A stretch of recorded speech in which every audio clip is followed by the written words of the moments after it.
Yeah, so let's just talk about what we're doing real quick. The idea is that we're going to do 12 languages in 4 weeks ish. Uh, if life allows it. Um, I might have to take the week of Thanksgiving off or something along those lines. We'll just see what happens. I may not have to. I'm not sure exactly what all my Thanksgiving plans are at this point. Um, so that's in November. Other than that, the general plan is we're going to have about 4 hours per language, at least on stream. Um, we're going to do 3 languages each week that are somewhat related. The week is not a calendar week, so that part's confusing. It technically starts today. So I guess we're on a Wednesday to Wednesday schedule. Excuse me. Um, so to start with, I wanted to do low level. I wanted to start with low level because I've been writing quite a bit of Rust for the last few months. And while Rust is fresh on my mind before I get into the headspace of all these other languages that are not low level or systems languages, um, I wanted to go over the systems languages, see what it was like, see how we liked it. That whole thing. So that's the idea. Uh, I have I've never written more than a dozen lines of code in any of these languages except Haskell. So I know Haskell the best out of all these languages. And that being said, the last time I wrote Haskell was at least 4 years ago. So we are really, uh, yeah, this is all going to be new. Part of the idea behind this, the general format, is that we're going to go through a dev setup. We're going to go through some getting started docs and then get into a Hello World web service for the languages that can support that, which is most of these. And then uh, see if we can get into a Twitch chatbot. Now, the funny part, of course, starting with C as a complete C noob, is that uh, sockets and async are notoriously hard in C. So I don't know how far we're going to get, but that's kind of the point. Let's see if you're coming to these languages for the first time. Like obviously I am an experienced person for the most part. I've been in the industry around 10 years. I have, I started full stack, technically front end, quickly went into full stack. Really found a love for the back end during that time. I worked in Java backends. I did not find a love for Java, but I did find a love for the back end in that time. Did Java for about 5 years, and then for the last 5 years, I've been writing Clojure, which is a Lisp hosted on the JVM, and that's been my day job for the last 5 years. So outside of that, I have learned a fair amount of languages. Not a lot, but I have written, you know, uh, a decent amount of Python, a decent amount, a lot of JavaScript and TypeScript, mostly for front end stuff. But I know I've done a few node services here and there. Uh, Maintained and implemented new features as needed in several PHP apps. Um, and then spent a pretty concerted effort learning Haskell, uh, 5 or 6 years ago, but haven't really touched it for the last few years. So that's kind of a general introduction as far as like what my experience is going into all of this. Um, the last thing we did on stream is implement a handful, I think, I don't remember, 7 or 8 data structures in Rust.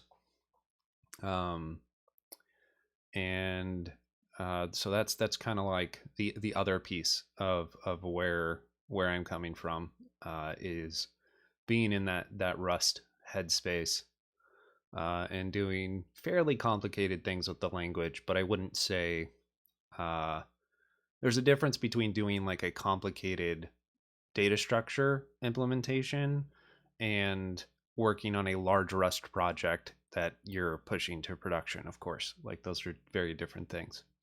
Um, so I still might call myself a Rust developer because I think it would be funny sometimes, like, and possibly farm a few clicks, to be honest with you. As far as like, uh, Rust dev, try and zig for the first time, that sort of thing. I don't know. I might do something like that, just to give you a heads up. So that's kind of where that's at. The data structure stuff is on YouTube, so you can check that out if you desire to. So let's get into it. Let's do C. Why not? Lots of good C jokes. It's a great pun. So you can keep those coming too. All right, so what we're gonna do is just put in a directory for every language. I guess I should talk about real quick before we do this what I did with Rust so far.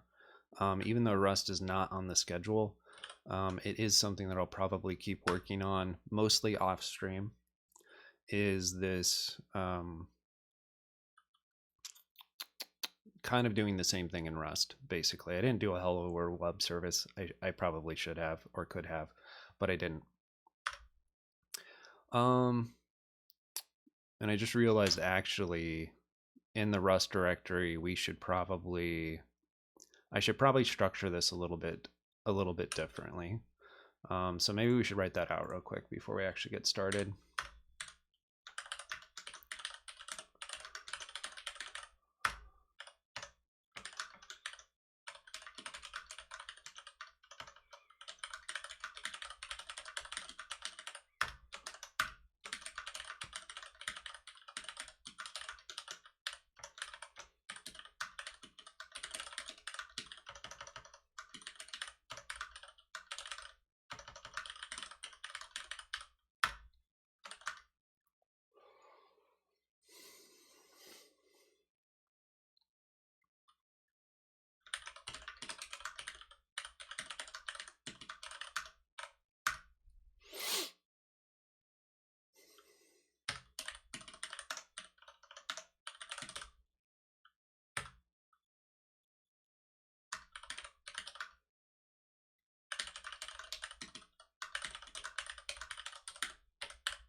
I'm not going to explain what the TwitchBot subdir is. I think that's pretty self-explanatory.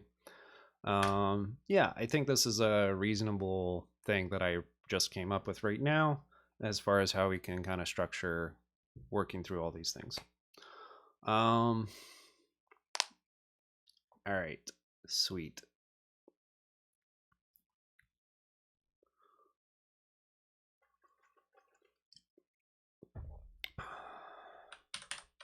So let's just do this. And then we will make our seeder.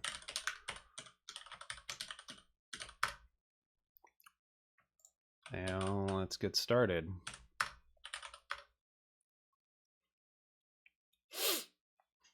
All right, cool.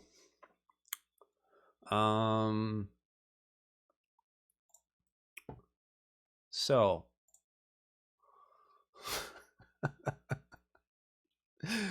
let's try this. C programming language. Let's Google it. Okay. Yeah, let's do this real quick. I think this will be fun. C is a general purpose computer programming language. It was created in the 1970s by Dennis Ritchie and remains very widely used and influential. By design, C's features cleanly reflect the capabilities of the targeted CPUs. It has found lasting use in operating systems, device drivers, and protocol stacks, but its use in application software has been decreasing. C is commonly used on computer architectures that range from the largest supercomputers to the smallest microcontrollers and embedded systems. A successor to the programming language B, C was originally developed at Bell Labs, shock, by Ritchie, between 1972 and 1973 to construct utilities running on Unix. It was applied to re-implementing the kernel of the Unix operating system. During the 1980s, C gradually gained popularity. It has become one of the most widely used programming languages, with C compilers available for practically all modern computer architectures and operating systems. The book, The C Programming Language, co-authored by the original language designer, served for many years as the de facto standard for the language. C has been standardized since 1989 by the ANSI and the ISO. C is an imperative procedural language supporting structured programming, lexical variable scope, and recursion, with a static type system. It was designed to be compiled to provide low-level access to memory and language constructs that map efficiently to machine instructions, all with minimal runtime support. Despite its low-level capabilities, the language was designed to encourage cross-platform programming. A standards-compliant C program written with portability in mind can be compiled for a wide variety of computer platforms and operating systems with few changes to its source code. Since 2000, C has consistently ranked among the top languages in the TOBE index, as we all know, a measure of the popularity of programming languages. Yeah, not surprised on any of those things. Cool. Now the thing is that C, as far as I know, probably does not have a website that is like promoting it. we're used to that these days, where you have like C-Lang website. Do you have a C-Lang website? LearnC.org. Okay. This is hilarious. Okay. So this is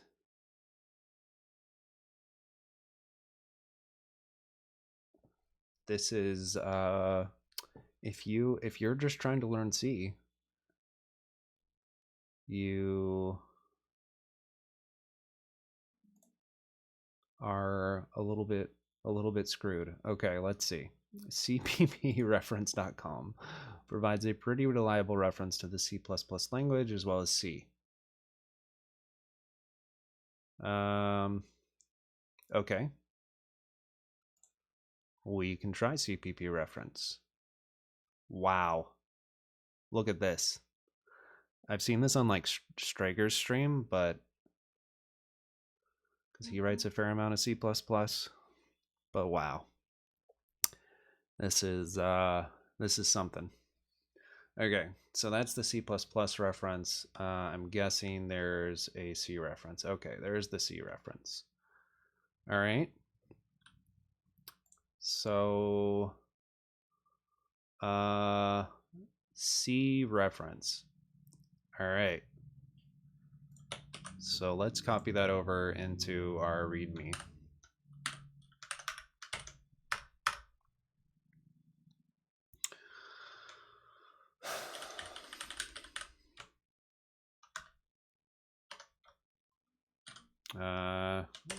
Sometimes I get these confused. Is this the right way to do markdown links? I forget.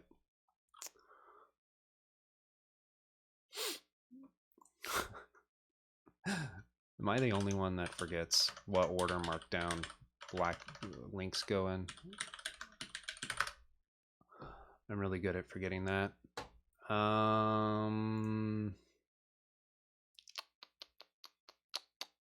Okay, it's the opposite. Nice.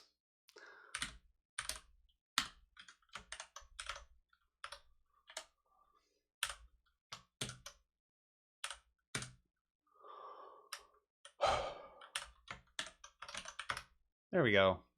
And the syntax highlighting kind of gives us a hint there.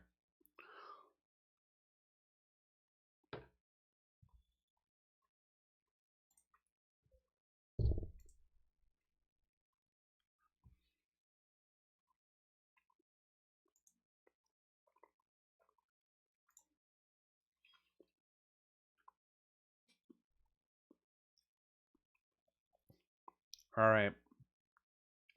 I forgot to put a timer on this, but let's see. When did we make... Let's see when we made this commit. I have no idea how to show timestamps on Alacrity, if it's even possible, so... but I can look at the git log, right? 1356 is when we made the README updates. Okay. So yeah, I have this a little bit backwards in my... Of course, notes doesn't actually exist anymore. Let's close that. In that, realistically, these are going to be switched.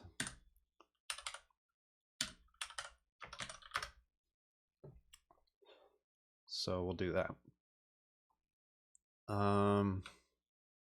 So we have 15 minutes with getting started docs before we have to get into devinv setup. So that leaves us 7-ish minutes, 8 minutes. Sorry, I keep hitting the mic. Hopefully it's not terrible on your end. All right. This section provides definitions for the specific terminology and the concepts used when describing the C programming language. A C program is a sequence of... dear God, we don't need to know this. Okay. Okay, certain words in the C program have special meaning. They are keywords. Okay, this is actually helpful. Okay, never mind. It's not as bad as I thought it was going to be. Okay. We're okay. We can read this. A C program is a sequence of text files, typically header and source files, that contain declarations. They undergo translation to become an executable program, which is executed when the OS calls its main function, unless it is itself the OS, or another freestanding program, in which case the entry point is implementation defined. Certain words in a C program have special meaning. They are keywords. Others can be used as identifiers, which may be used to identify objects, functions, struct, union, or enumeration tags, their members, typedef names, labels, or macros. Each identifier other than macro is only valid within a part of the program called its scope and belongs to one of 4 kinds of namespaces. Let's see, can I scoot that over a little bit? And nah. Okay.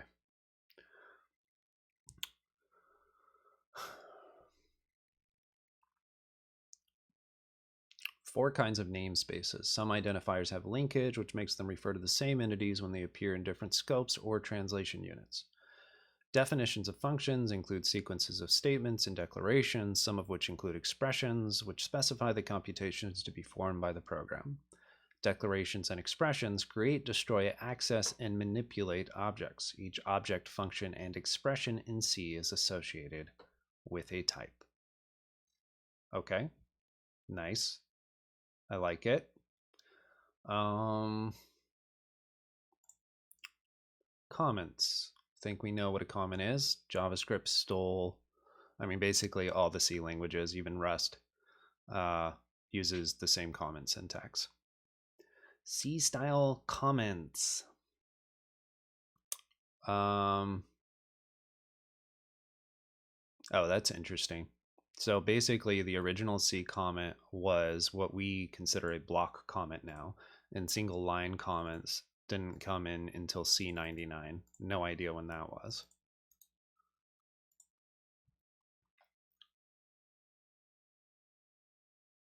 $19.99. Okay, reasonable. All right. Um, Comments are removed from the program at translation phase 3. Yep, I don't think we need to read how to use a comment. I think that's pretty good. All right, what else we got? ASCII.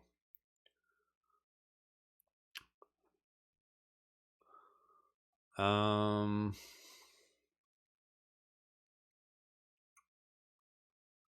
okay.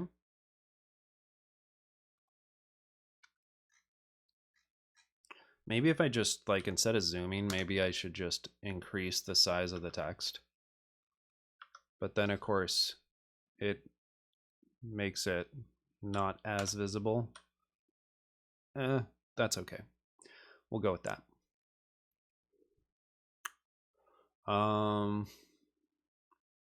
Okay. Got it.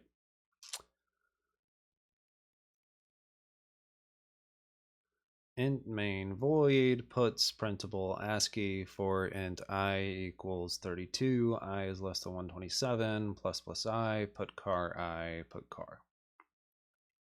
Okay. I should have downloaded like a little timer and put it on stream. I'm going to add that to my to-do list. Add timer to OBS scenes. Okay. That would be good. Because I'll probably forget.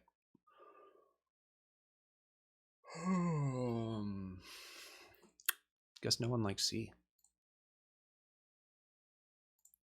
No one likes C. Sorry, C. No one likes you.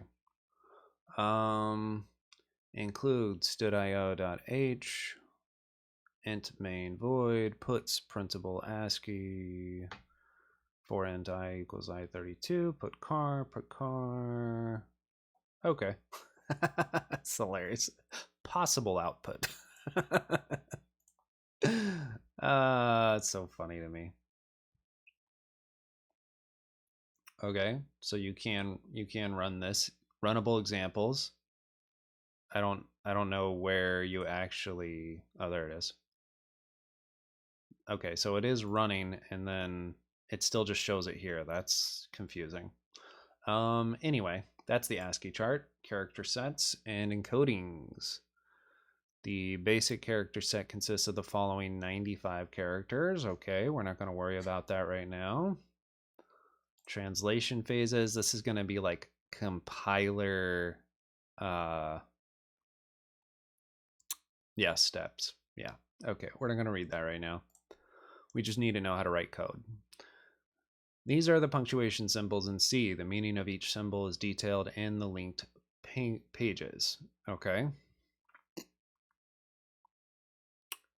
So we have a struct or union definition, enum definition. Okay. Yeah. Pre-processing directive, pre-processing operator, indicate grouping, function call. Okay, we're not going to read all this because I think it's just going to slow us down. Let's see. What do we got? Semicolon. I think we know how to use those in a C language. Part of conditional operator. Yeah, like a ternary. Part of label, enum base. Sure. Variadic function. Conditional operator. Yep. Okay. Member access operator and member access operator. Okay. Interesting.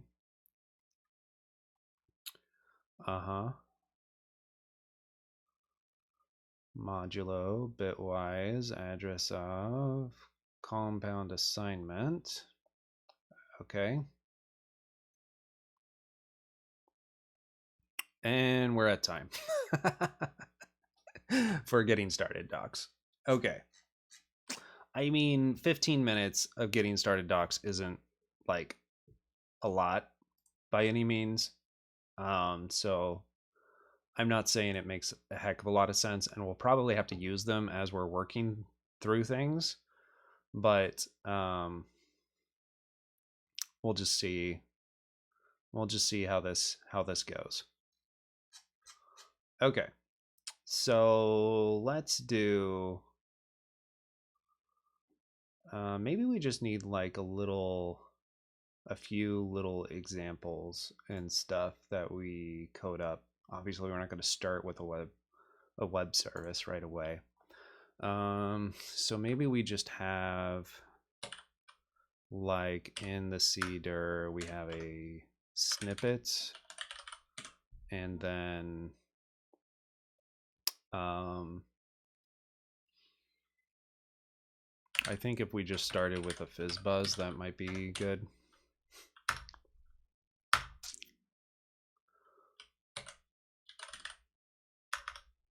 Okay.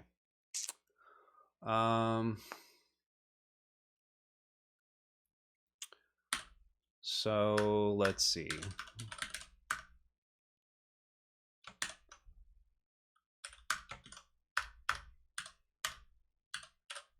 So let's start with this. Give me a second. I have to check my messages here.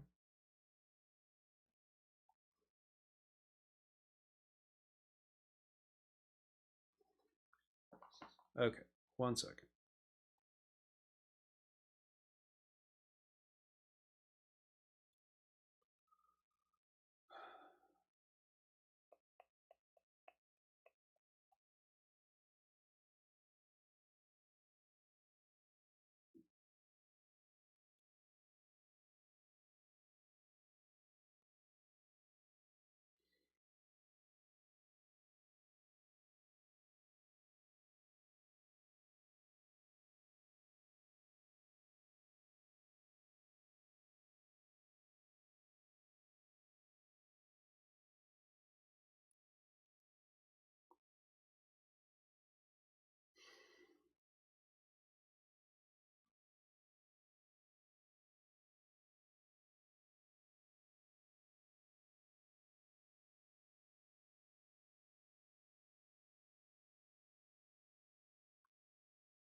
Okay, done with that.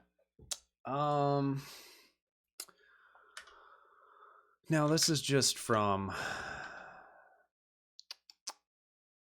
So it'll be interesting to see like how far we get. Like we have basic syntax highlighting already in Emacs for C. So let's see. I think FizzBuzz could be just like a nice example for us to start with in the languages to learn some basic operations like printing, all those kinds of things, right?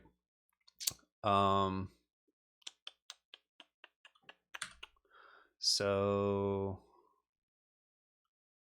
let's see what this is. Non-negative value representing the number of arguments passed to the program from the environment in which the program is run. Pointer to the first element of an array of argc plus 1 pointers, of which the last one is null. Okay, I don't think we're going to do any arguments. I think we're just going to do this. So I'm going to guess, actually it's void, right? FizzBuzz.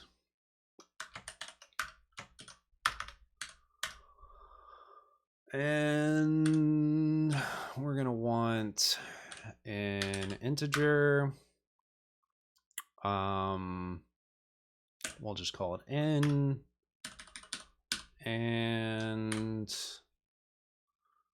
what is this? This is two space indenting like, is that like normal C stuff? Is that why it's doing this? So weird. So not used to two space indenting. Okay.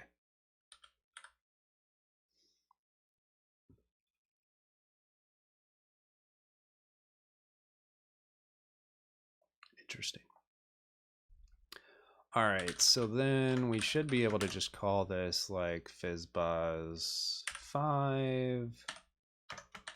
I mean, we could do some asserts, but I think I'm just going to want to print fizzbuzz 10, fizzbuzz 1000.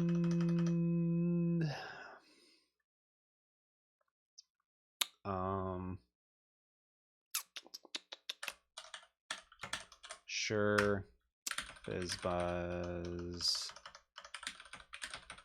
15. And what's the other one? Forgot about fizzbuzz 3. And let's do like a fizzbuzz 9. Just make sure that the basics are working. Except I didn't do like a base case where it's none of these, right? Fizzbuzz 1. Sure. Easy. Okay, so there's that.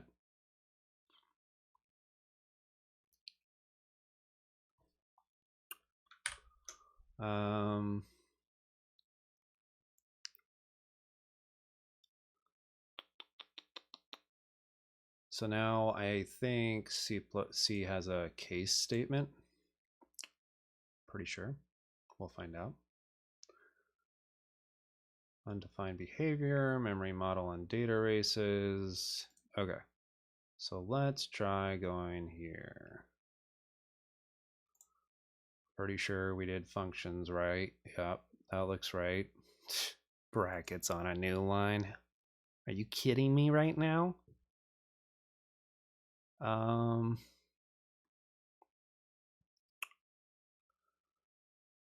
Okay. This doesn't tell me what I want to know.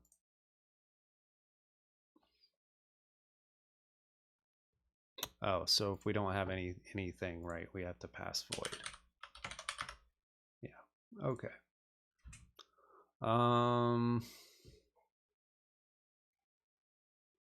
Don't care about this.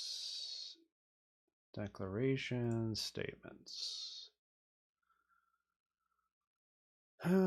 Expression statement, compound statement. I don't know what any of this stuff means and what they mean exactly. Sure. Puts hello, car, star, S. Okay. Jump statements, don't care about that. Okay. So, oh, here we go. It gives me examples. Selection statements, if, switch, while, do, while. So it's probably, is it switch that I might want?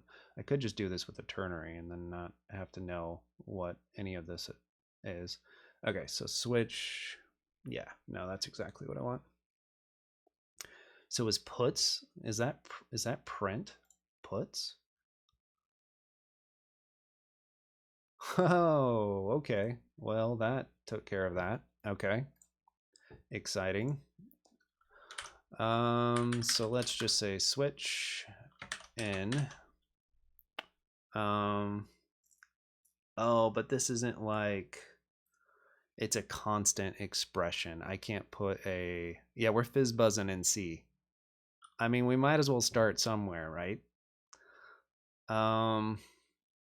I can't put like an expression in a case statement though. It has to be a constant. Okay, so that's not what I want. So let's use my friend the ternary operator and see if I can just do it that way. I don't get to write ternaries in anything that I currently write, Rust or Clojure. You know, of course, Clojure doesn't have ternaries. It's a fucking Lisp. What do you expect?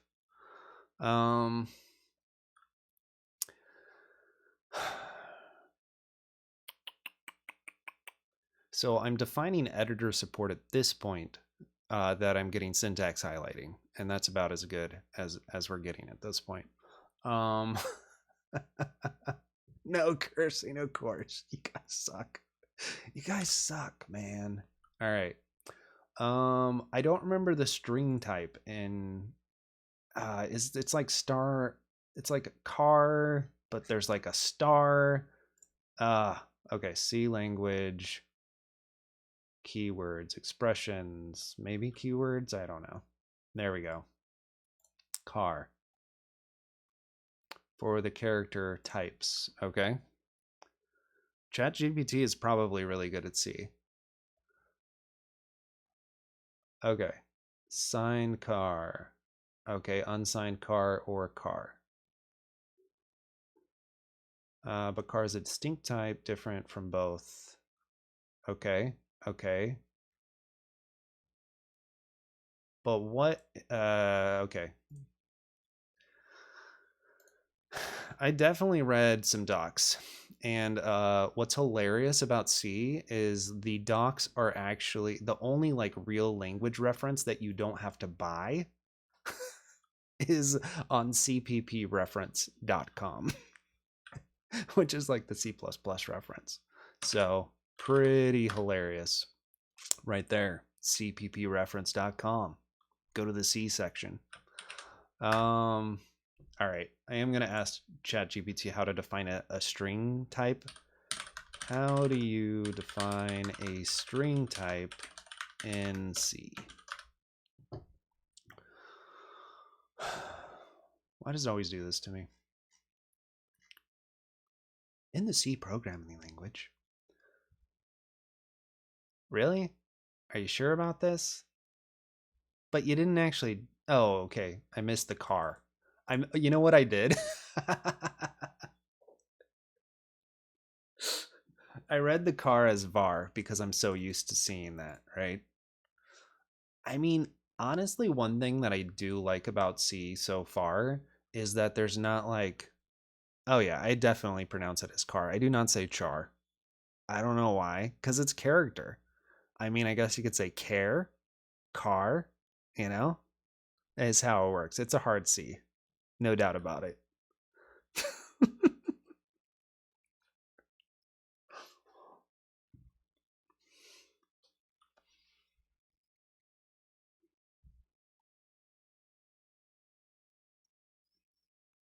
So it really is just car. So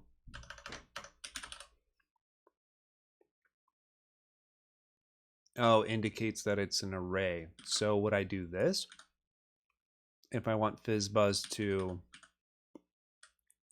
like, I remember that in C++, like a string is just like an array of characters. I remember that part. I said C++, didn't I? Dude, you just gotta wait. You gotta wait for that shit to expire. Dang it, I already cursed. It's literally been 3 minutes. Oh my god.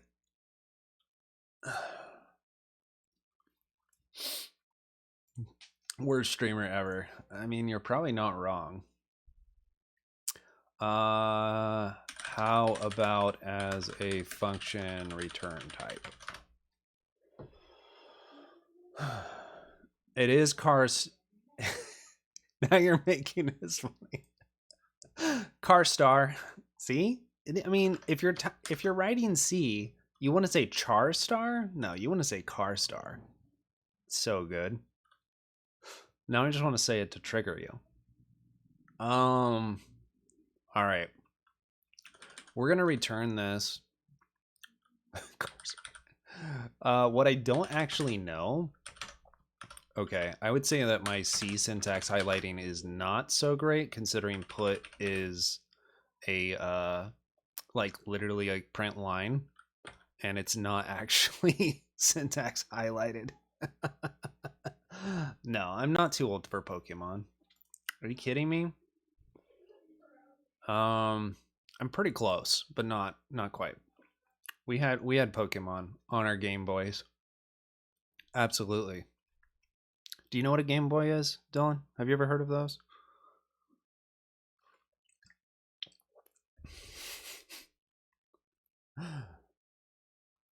Have you ever played a game on the original Game Boy?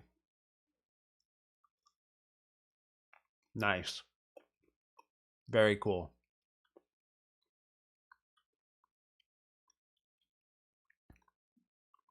True story. Like, I mean, there's a lot of psychological reasons for this, but I stole this Game Boy Color when I was in middle school from a kid. I didn't even dislike him. I just stole it. No reason. Yep. I don't really do that. I don't do that sort of thing anymore. But in middle school, that was one of my ways of acting out, I guess. It was a great, it was a great, and he had Pokemon on his Game Boy Color. I was in 8th grade. Yep. Pretty awesome. Not awesome that I stole, but awesome to have a Game Boy Color. It's so terrible. Oh God. All right, what were we doing? I already forgot. Oh, that's what I need to do. Emacs support for C-Lang. Do people really not shorten it when they Google as C-Lang? Because every single time people are like, I mean, Google's like, do you mean C language? Oh gosh.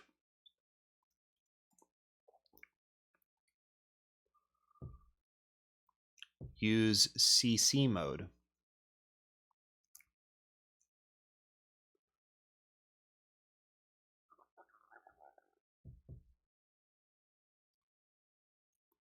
For programming in C with Emacs, use CC mode. For indenting C, C, indenting C.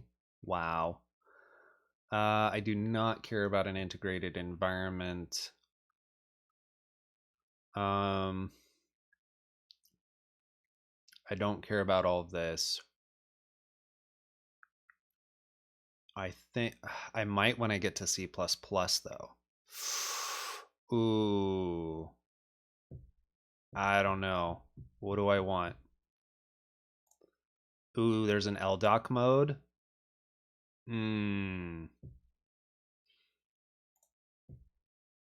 All right. This is the language support arc. How much time do we have? We haven't done it yet. I forget how much time I gave myself for this part. 15 minutes to an hour? No, I'm not going to take an hour. Let's see. It's 2:30 my time. I should be done with this by 2:50. Let's give it 20 minutes to get something good.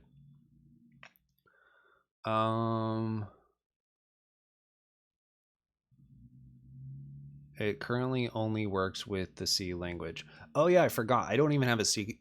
I mean, I know I have a C compiler, but I just mean like I don't even know how to compile C. Should I say that out loud? Like I have a simple program. I just want to compile it, even though I'm sure it's wrong, and I don't actually know how. I'm just gonna be honest. Sorry, guys. How do you compile C on macOS?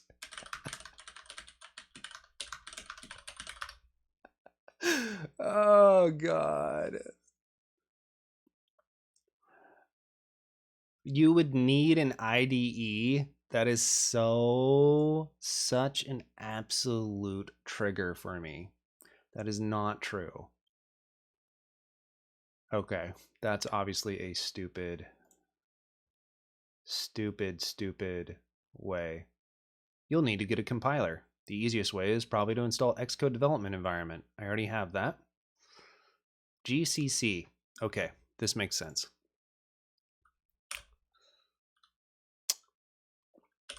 GCC -o. Wait, I gotta be in the right thing. Use Zig. Let's see. I'm not in the right directory.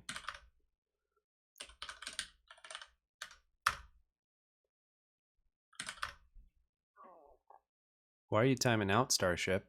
Huh? All right. Okay, there we go. little version. It's because I was trying to load this C thing and it just couldn't at first. It's not bad. Not bad. GCC-O. Do I really have to say -O? Like, won't it just... Okay. C development environment. Surprisingly, already built into my system. Okay. So that takes care of that. That's how you compile C, in case you were wondering. GCC. It's there. Probably because I already have Xcode installed, of course. But anyway, good to know. All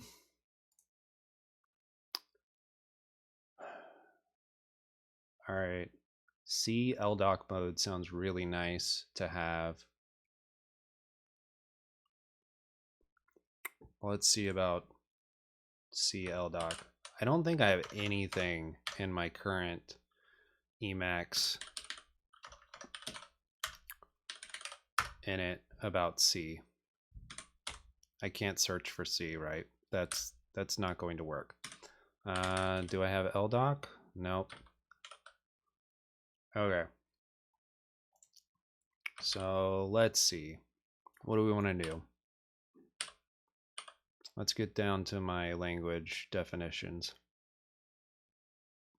So does Zig like actually compile C? Are you just being silly? Or can you actually compile C with Zig? You're not joking? Okay, I figured you were being serious. That would be cool.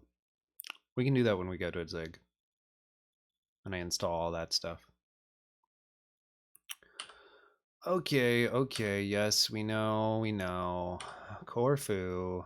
I'm almost there. I could have just searched for Rust, but I didn't feel like it. Okay, use package eglont. There it is, Rust things. Okay.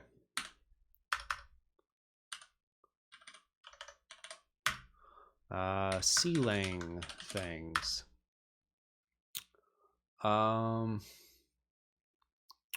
Let's say use package. What is this called? CLDoc? CLDoc? I mean, the thing that's annoying to me about this a little bit is like, maybe I should just be going here instead. And it would actually just give me like a nice little snippet.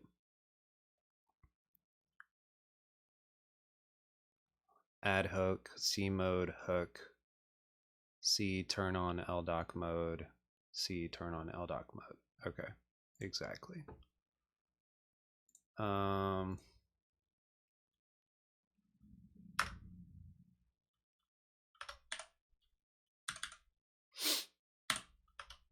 probably don't have any other things around C mode. Nope. Okay. I said ELDoc. All right. CLDoc. Ensure T. And I have no idea what their bindings are, but that's there. Now we should be able to do a package, refresh contents. Probably didn't need to do that considering I just did it, and I doubt CLDoc is, yeah, 14 years ago. Maybe this is a bad choice. I mean, it's also C though, so it's kind of like I don't know how good or bad of a choice this is. This is why I had to time box this, because I knew it would be really annoying. All right, let's look at this one real quick.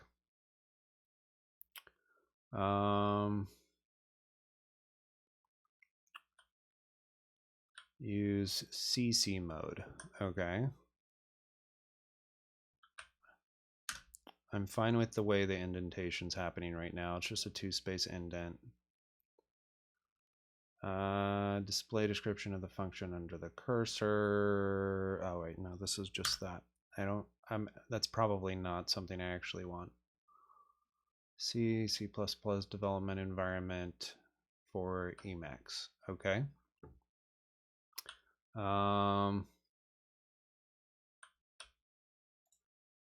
no, that's the GitHub IO repo. I just wanted to see like how recent the development was. I mean, if he has a GIF, it can't be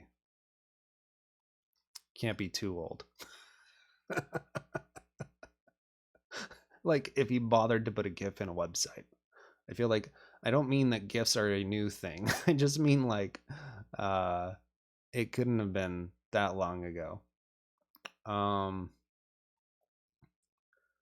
Okay. Okay. This is looking fine. All right, this might be what we want. But then, oh, I forgot. I'm being dumb. Okay. No, I should just get a CLSP because I already have LDoc. I mean, I have eglot set up. CLSP. That works with eglot. Okay.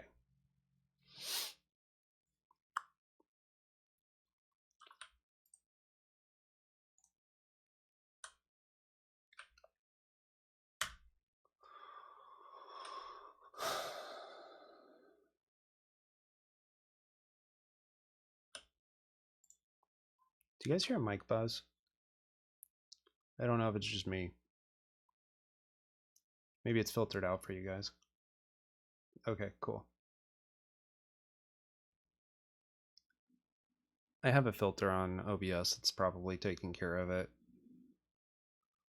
But I hear the raw audio, so from my mic. Eglot and LSP servers. Okay, here we go. Setting up LSP servers. Uh-huh. Uh-huh. Uh-huh. Uh-huh. Okay, this sucks. How much time do I have? 10 minutes to try to get my C set up a little bit nicer in Emacs.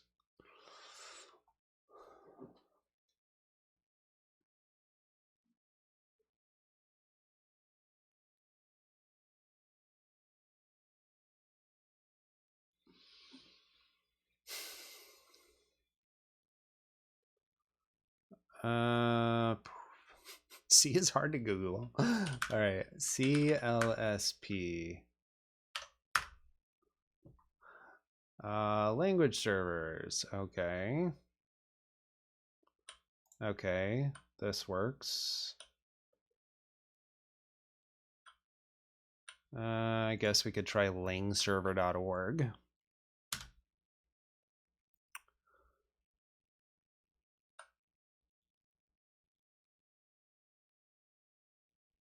CCLS is really amazing. Okay. The thing that I was a little confused about, here, let's delete this.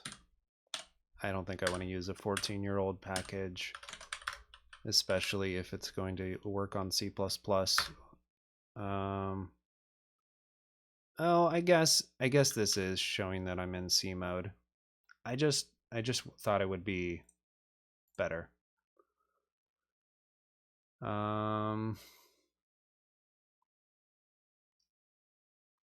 Here we go. This is probably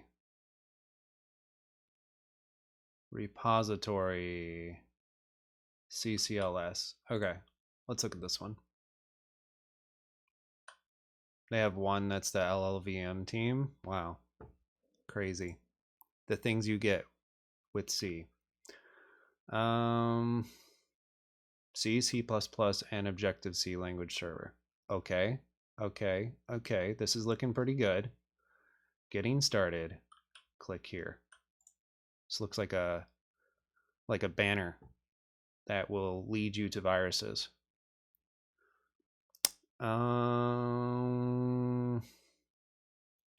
First, you must build CCLS. You may option like Like, does this go to different things? Okay. I was like, this is just a weird way of doing it. Like, this is? No. Like, okay, so it is a link. All right. Some distributions package a pre-built version of CCLS. Okay, okay. A C++ compiler. Oh god, this is where, okay, this is where we can go beyond my editor support, because basically these are all the things I need. I imagine I can do this. I mean, do do I have CMake? Probably not. I do have CMake. Okay. I guess it comes when you probably CMake version. There it is. 3.19.3. Okay, we're good. A C++ compiler with C++ 17 support. Clang 5 or higher. Okay. Do I have Clang? I don't know. Yes, I do. I guess we like dash dash versions for all these. Apple Clang version 14. Okay. Interesting. New GCC 7.2 or higher. Okay, let's see what GCC is. This is Apple. Okay, it's the same thing. Does that matter? That it's, do I need the new version? All right. MSVC 2017 or higher, included with VS 2017 build tools? Okay. On POSIX systems, either new make or Ninja. Okay. Clang and LLVM headers and libraries, version greater than or equal to 7. I don't know. Do I have this? Git clone. Okay. All right. I guess we're going to do this. I guess it's going to error if I don't have what I need. It's a little bit, oh, I could just actually install, right? Is there like something I can do that's going to save me from doing all of this? Oh no, I still have to build it and then install. Okay.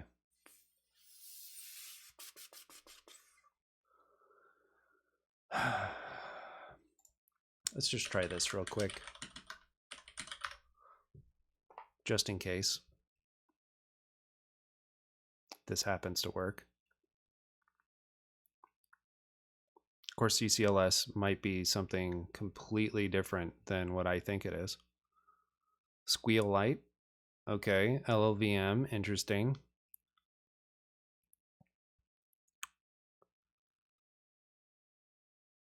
This would be nice if this just worked.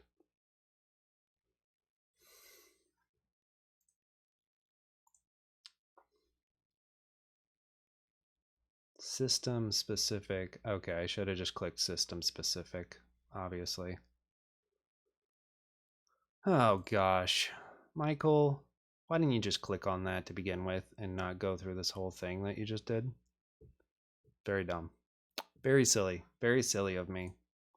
Homebrew Clang is a bit different from user Ben Clang. Invoke Clang++ to get a list of C++ search paths. Add them as iSystem into the shell script wrapper, for example.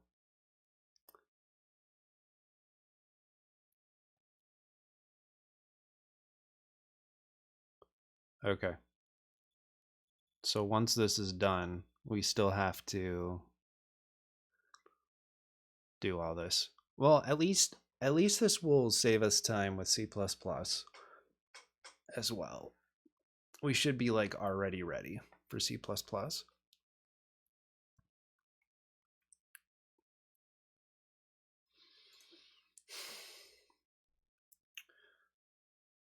And then I saw they had a Emacs section, so we'll make sure everything's copacetic there.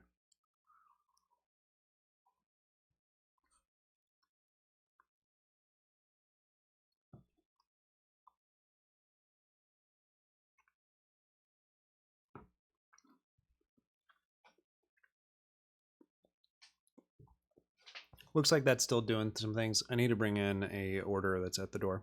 Be right back.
All right, while that's doing its thing, we should probably just keep working on our fizz buzz because it's probably going to take a while.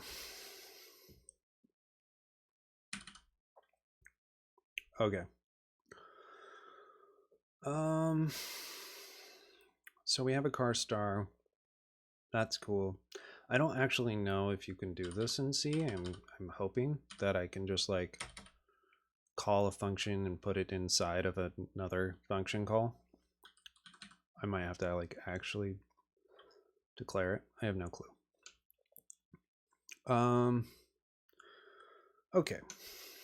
Let's see. So we could do the classic. What's our first thing? We want to say if in modulo 3 and in modulo 5.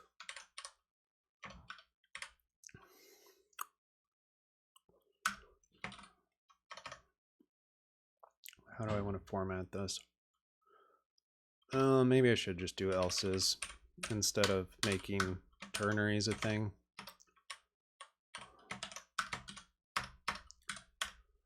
Okay.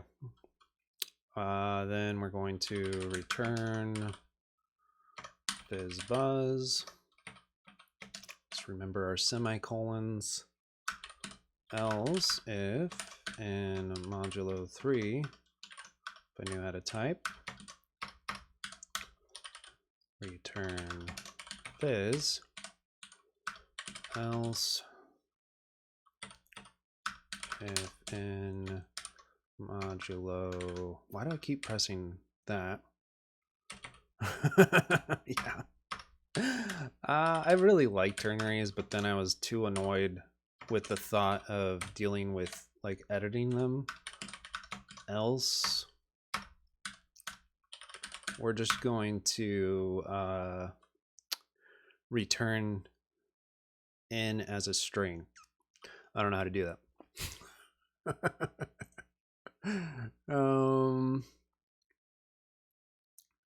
Where's GPT?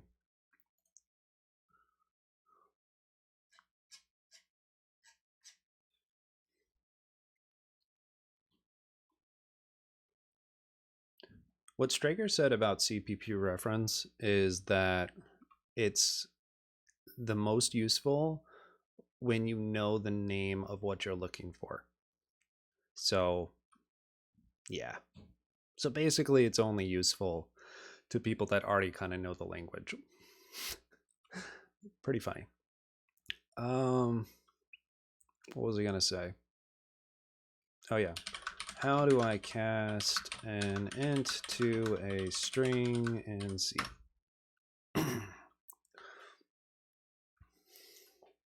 Sprint F. All right. Oh yeah. Okay. Okay. Okay.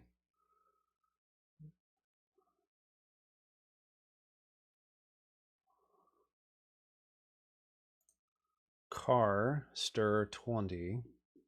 Okay. Oh, this is interesting. Okay. So let's read actually the reference on stir real quick. Nope. We decided we don't care about you. And we don't need to care about you. This one we do care about. We don't care about you. CCLS is what we're trying to install right now. I'm actually going to leave this up because it'll be useful in general to find the LSPs that are good, hopefully.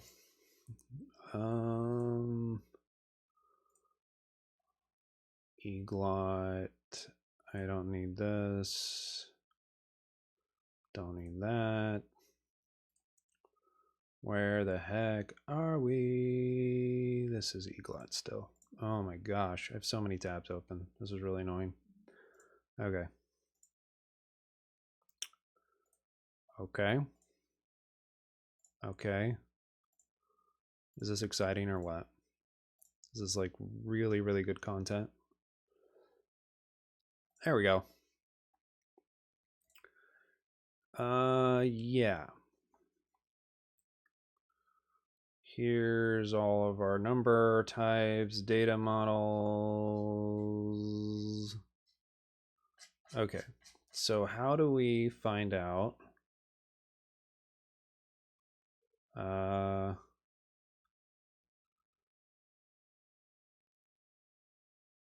don't think it's going to be here. No. C language. Not history. Technical specifications? No. Strings library? Nope.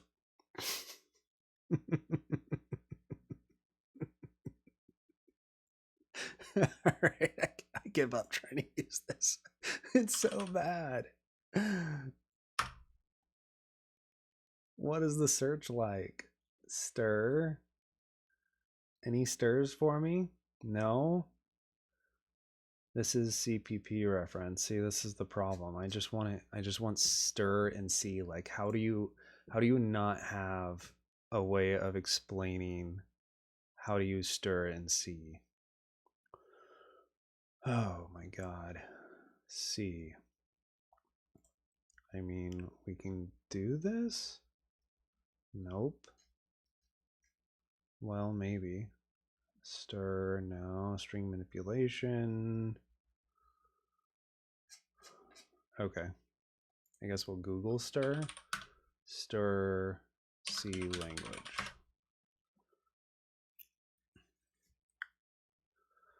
Okay. Oh my god. W3 schools. It's so bad. I don't.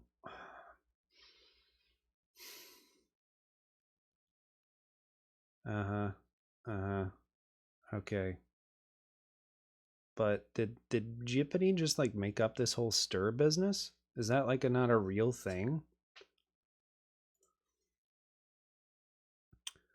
I guess we can try it and see what happens.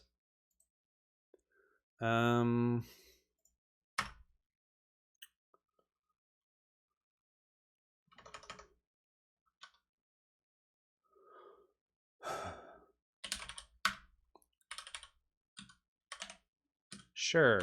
I don't know what the 20 I mean I guess 20 is is 20 the number of. Oh, it's the character array. Okay, give me a second. Right.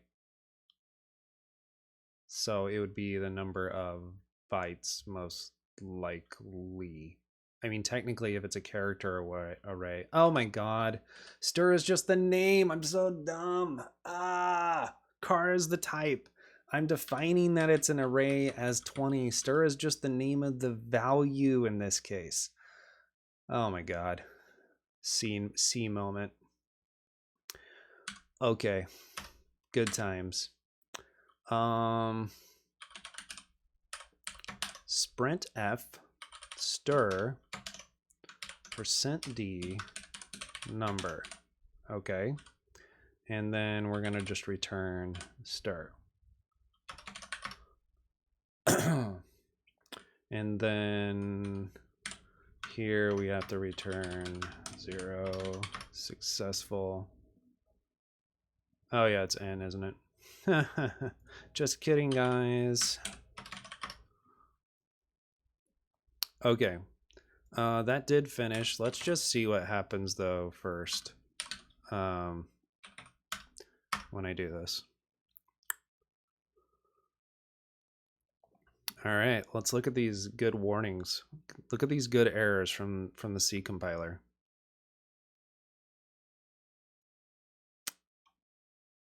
Call to undeclared library function on sprintf with type int. Okay, so I have to like include. Is that what this include stdio.h is?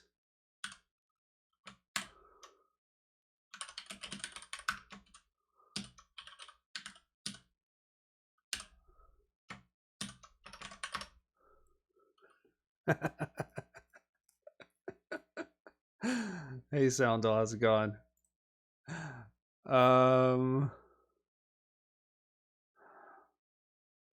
You like this? Are you sad about my code? You can tell me what's wrong with it. You're welcome to. Call to undeclared function put. Okay, so put is also, is put like not a real thing and I just misunderstood what they were talking about? I think that might be true. Maybe I misunderstood what the CPP reference meant. Okay. When it said I could just do like a put. I was somewhere. I was like, I was here. And then I went to, oh God. What did I go to? I was there. I think I went to statements maybe. Why did I think put was like a valid thing?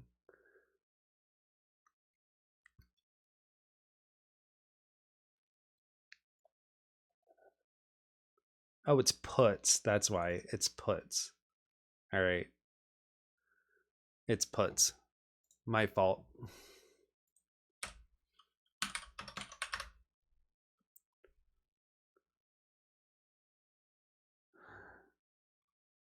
Oh, I see what you're saying. So you're just saying because I'm like right here, this string that I created is on the stack and then I'm returning it.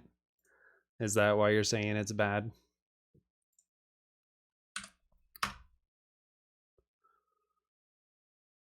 I mean the title's pretty clear, but this is literally the most C I've written in, I don't know, possibly ever. Address of stack memory associated. Okay. Awesome. Okay.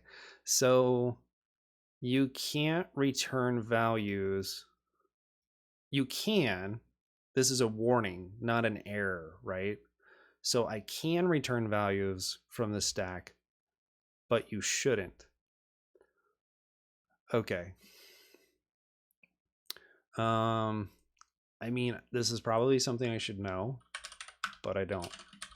Why is it bad to return values on the stack? Okay. Oh. Oh, okay.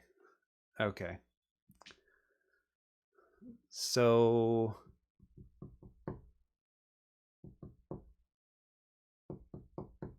yeah. Uh-huh. Uh-huh.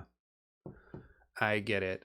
Because each function has its own scope, and I created this in this function. So if I would have done this all in main, it wouldn't really matter.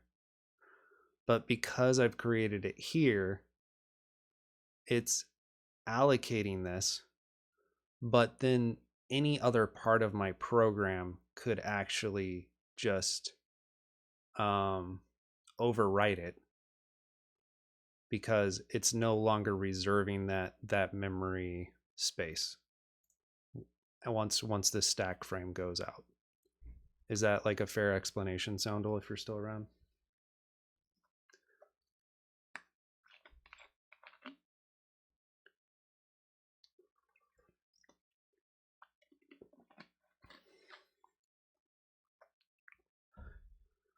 He probably rage quitted.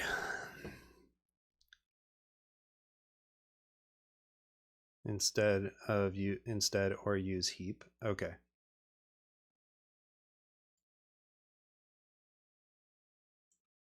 Okay.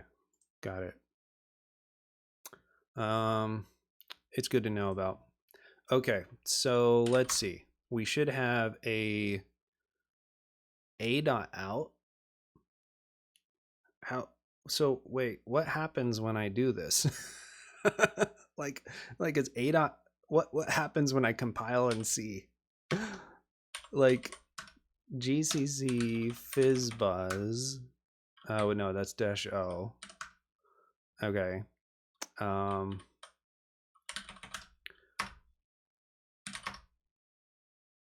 Oh, so do I have to?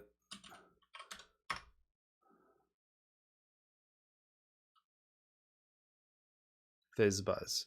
Okay.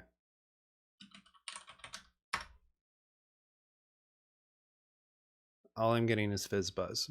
Oh, I didn't put puts on every line. Okay. Let's do this.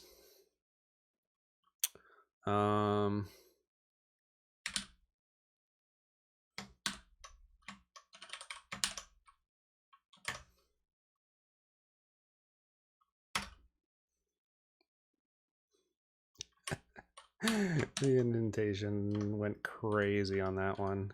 Okay. That was not the right way to do that because of this, but that's okay.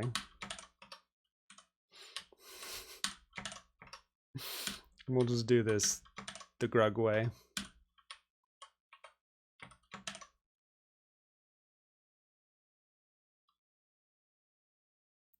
Oh, okay. Interesting.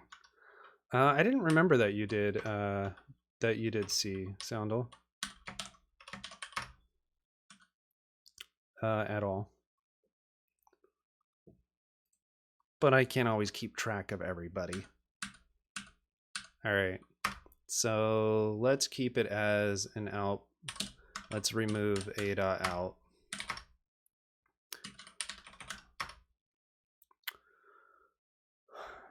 Okay. Well, there's obviously a bug in my program. I didn't do this right somewhere. If in modulo, oh my god, I'm just dumb. That's all. If in modulo 3. Okay. No, I'm stupid. That's all. It's a me problem. Equals 0.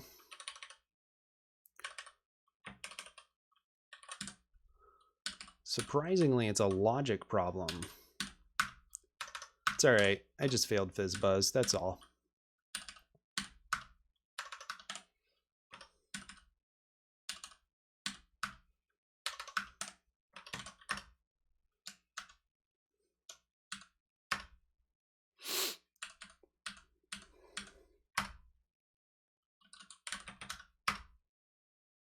Okay. Nice. Fizzbuzz in C. First try.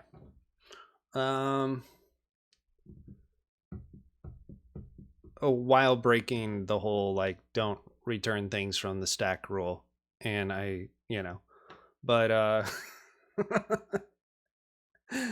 but we just compiled some C, which is so hard considering everything's literally built into your system if you have any, like, well, basically on any system that you're developing on at this point, but that's okay.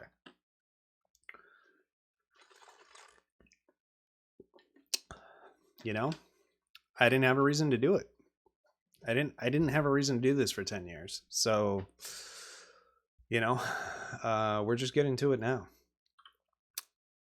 You know, writing FizzBuzz as a super senior developer, if you know, writing FizzBuzz in C is kind of just peak senior developer. It's really all that it is. You know, you get paid, you write software for 10 years, and then you realize, you know what? We need to write some C. All right. All right, I don't actually want to take that off. I just want to unzip it. Okay, better. It's a cold day, but I'm getting warm. Okay, so there's FizzBuzz. Cool. I guess I'll just put a comment here, which is going to say, this is bad. Returning from stack. Tisk, tisk. All right. And then we're going to move on and figure out those sorts of things when we need to for other things. In this case, overriding that value is not going to matter for this particular program.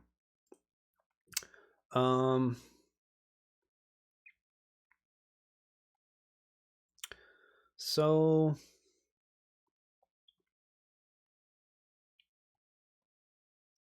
how do I get to just like a list of these things? Like here? Okay. Okay. F read, F write. Uh-huh. Okay. This is helpful.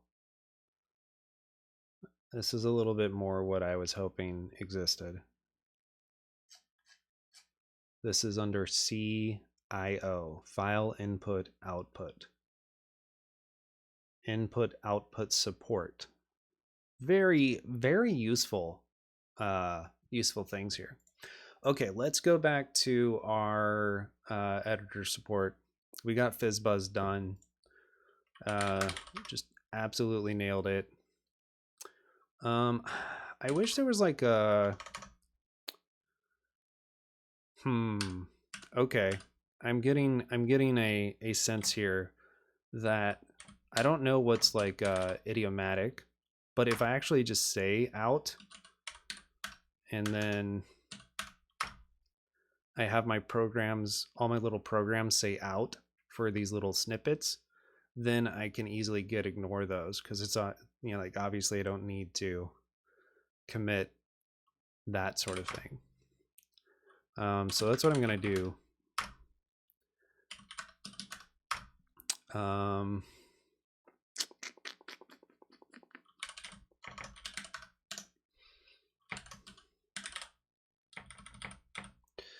What do I have to do?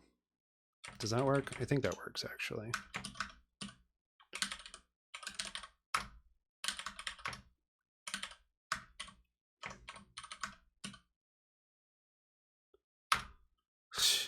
Dude, Twitch and its notifications. I think they really fucked them up today because there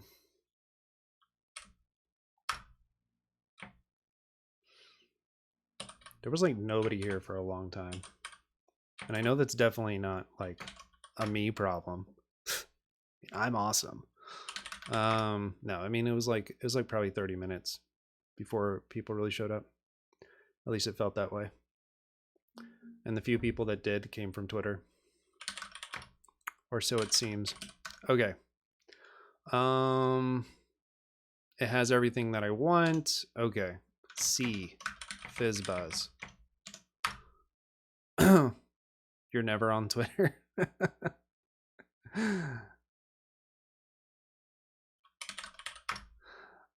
Is that a joke? Is that a joke, Dylan? I mean, I'm actually sobs in social media addiction. Okay, yeah, I figured. Um, I have been pleasantly surprised with my ability to control myself with getting back on Twitter after 4 years of not being on Twitter. Um, so I've been pretty happy with that. Uh, I mean, I still don't doom scroll. Um, like I might go to the homepage. Like at first, I wasn't going to the homepage at all, and now I'll do like this.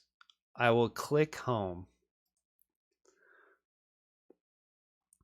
and I will see like, okay, what's this? See, and then you get this shit. Then you get this shit on your timeline, and you're just like, what? What are you even supposed to do with this?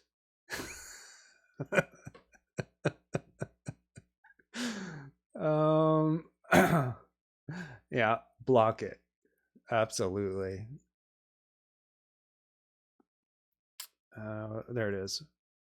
Report abuse and harassment. All right, reported. But yeah, I've done pretty good.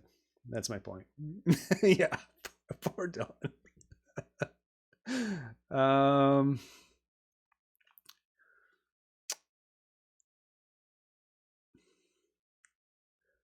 did you guys see this one? It was pretty good. It was pretty good. It was prime. It was prime, like saying rambling about Dylan, and then I'm trying to drum up camel drama because that's how you get famous in languages. Yeah, exactly. Soundle. That's what it felt like. Like I used to be pretty big on Twitter, not big as in people followed me. That's never happened. But I used to be on Twitter a lot, like I don't know, 7, 8 years ago. And uh and tech Twitter even was just like all over the place, like so political. And I was just so tired of it. And then like a little over 4 years ago, I just literally quit everything. After trying to block a lot, I still was getting a lot. So I don't know if their algorithms changed or what, but it's been better since I took a really long break. But I might be on a list of guy took a really long break, so don't trigger him.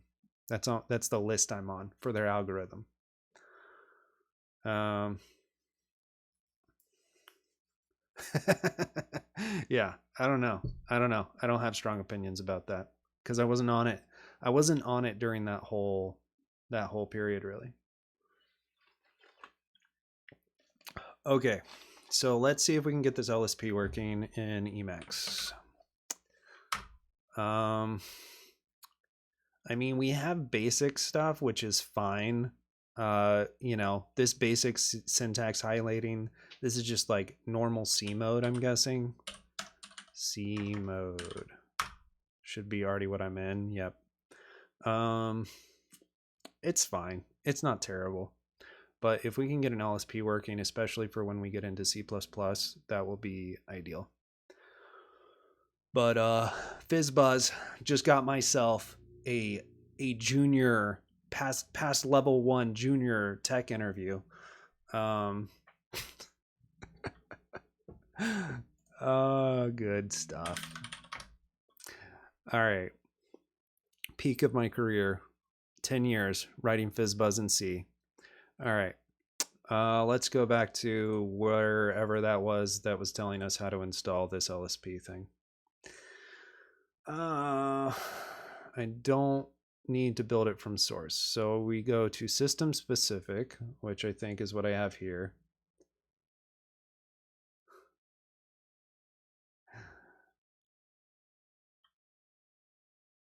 ClangD is your favorite LSP soundle. Is that what you're talking about? Or is ClangD something? See, I'm not very, I don't have a CS degree. I don't know a lot of things. about C and etc. Hireable dev now. I just got an internship. Let me go. It just brew install or whatever and it works. Ooh, I don't have to go through all of this. I think I just got sold on that, regardless of how hard it was to install CCLS. Brew install Clang D, huh? Brew install and just working is definitely my preferred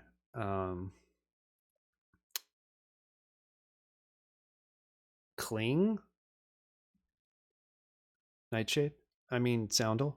I just assumed it was Nightshade that I was disappointed in. Sorry about that, Nightshade. All right. Where's the link server website? ClingD is correct. Why isn't it working? All right, it's probably on here, right?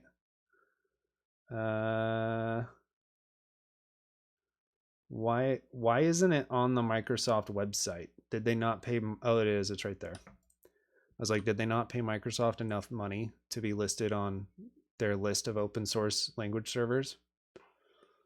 All right. Okay. Fabricator. Weirdness. Oh, okay. GitHub. Okay. Should we be going here? LLVM project. Okay, let's just try this. Brew, homebrew, Clang D. They have binaries in LLVM. Okay.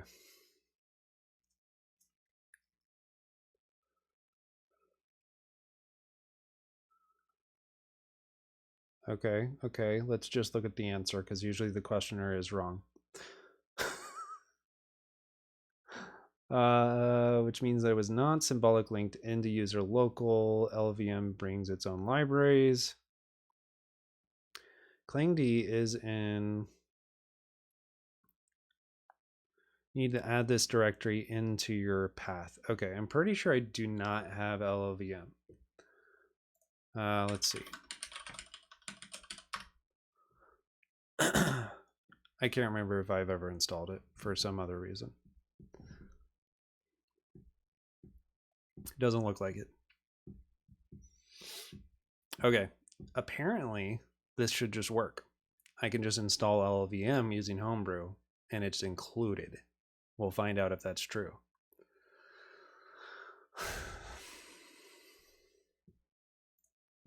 Let's put some of these notes while we're waiting for that too. Nope, not that kind of notes. README. Okay. LSPs. CCLS. Let's just grab this.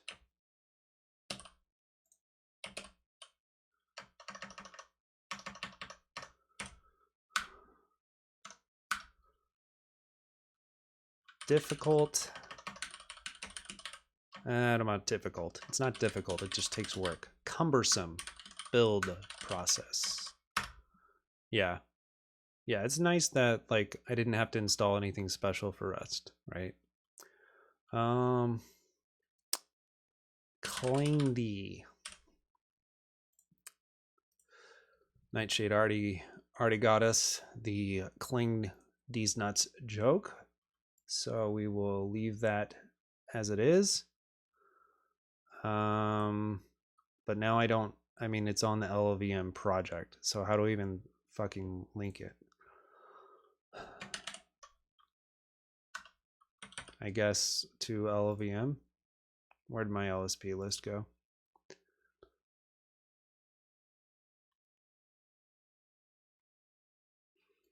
You'll need to have LLVM first in your path. Okay. We can do this. That's fine.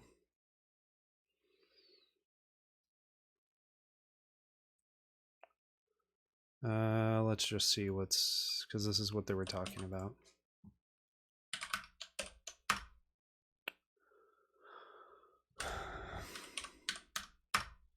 And Ben has, I could have just grepped it. Clang D right there. Should be on our path. Okay. So let's just do a little source of our bash profile so that why aren't, oh, it's because I'm not in my home directory. Just being dumb. It's cool. We're used to it.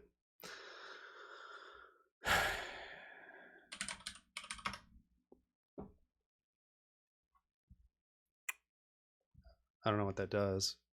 I mean, I'm guessing I don't need to like, yeah.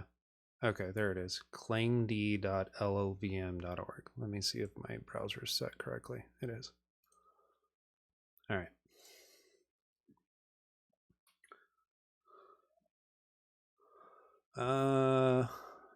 All right.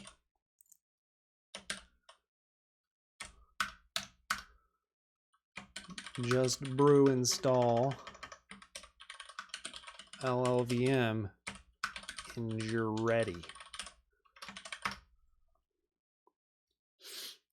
Okay, so now that that's in my path, I might have to restart Emacs for it, for your, dear God, get in there. We'll get there for it to work, but we shall see. Usually eglot just looks for it. Let's see if there's a FAQ. Nope. Okay. Eglot clangd.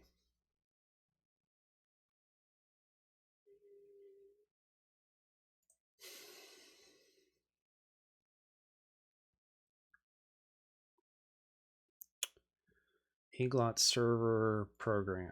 C mode, C++ mode, clang D. Why? Why all of this? Okay, it's fine.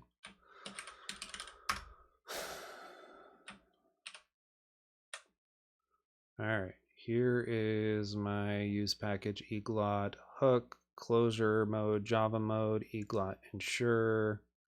Okay, so this is just where we're going to add C mode and C++ mode. It should just work. C mode, C++ mode, eglot ensure. Don't care about this. That's special closure stuff.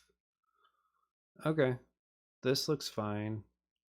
I don't think I have any more eglot specific config. Yeah, that's fine. That's my rustic setup for eglot. Yeah. Okay. That should work. So now I just have to see, is eglot running for anything? Why didn't you auto shut down eglot? All right, let's just restart Emacs. It's usually the fastest way to go. Then deal with all of the stupid stuff.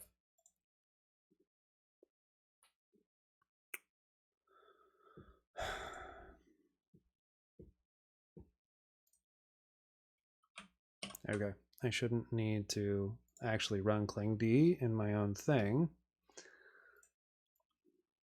All right.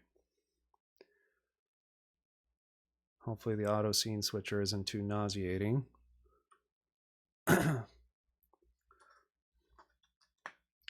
Look at that beauty. It's so beautiful.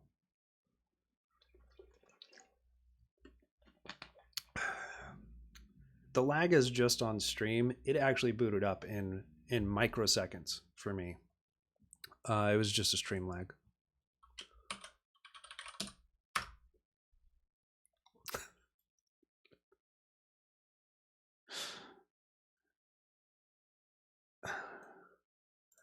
All right. Let's see if we have something here. Actually, I can just do something that I had before. Fizz Buzz. Clang D. Boom. Look at that Clang D. Hey, good job, Soundle. I was gonna take another 15 minutes probably for me to do all the stupid building stuff on this other thing. All right, so brew.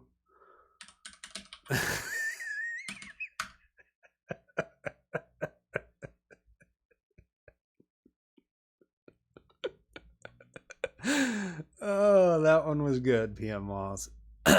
No doubt. That was a good one. I can't remember if it's uninstall or if it's remove. I think it's brew uninstall, right? Well, we'll let that think about what it's doing. Okay, it did it. Got that 1.6 megabytes back. The problem is that it obviously didn't uninstall the dependencies that it added for that, but that's okay. Ooh, look at that warning. Look at that. Look at that warning right in there. Okay, we're in business. LSP installed. That was actually easier than I expected it to be, which it probably was going to be a hell of a lot harder if Soundo wasn't here. So yeah, good job. Okay. I don't need any special config. That's what's really nice. Like you just add that little mode hook to let Eaglot know it should start up. I didn't even have to tell it to look for Clang D. It just knows. It just knows.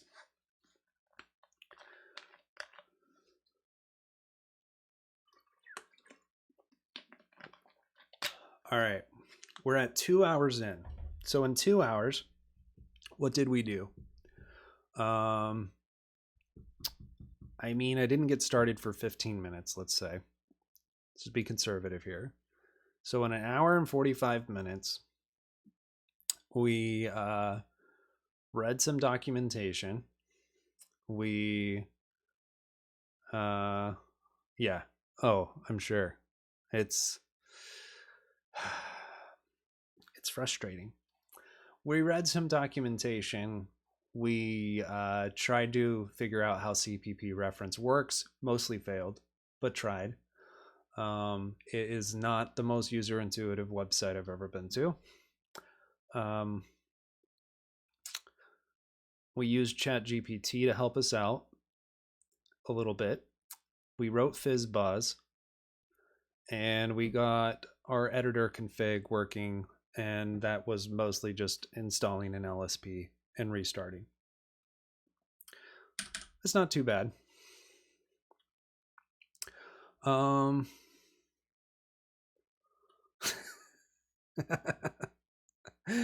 I mean, yeah, but it's set up now.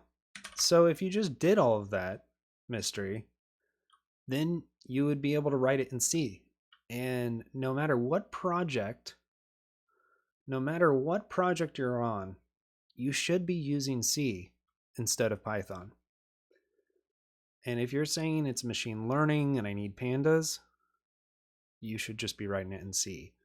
At the end of the day, Python's just an API over C anyway, right? Did I play that pretty good? Did I do okay? Yeah, right. Roasted knows what's up. Yeah. Well then there you go. Hey Kinran. The C's going okay. We got FizzBuzz done. So you know, I can now get an internship because I know how to write FizzBuzz in C. Setting up a virtual imp in Python takes me longer than writing it in C. Oh, so bad. Oh, it's so good though.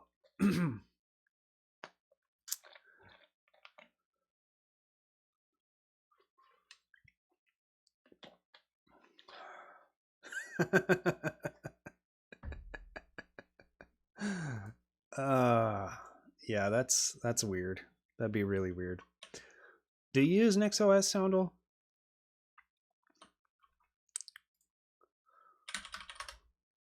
Okay. I don't know why we modified the README. Oh, right. Little LSP stuff. Okay, cool. So I think what we're ready for is to just go do the hello world and start that and see how far we get. I prefer underscores, and I have no idea how to do any of these things. Because this is going to be like a little web application, and it's probably a really bad idea. Like getting a web server up to run my little C application. We'll see what happens. Hello world. Okay, why am I creating this when I don't even have any clue what I'm actually going to put in it? How about that? Okay. C web development.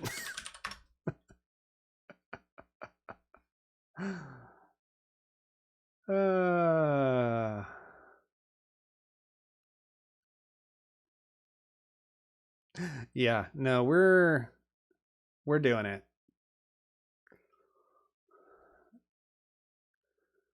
Facile.io, the C web application framework. All right, there's a framework. Just use Nginx.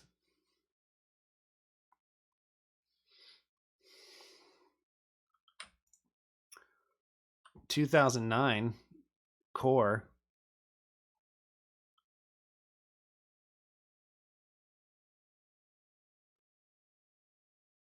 Okay, interesting. I mean, I've used Nginx, but I not like Nginx web server call C. How can I execute a third-party C? Okay.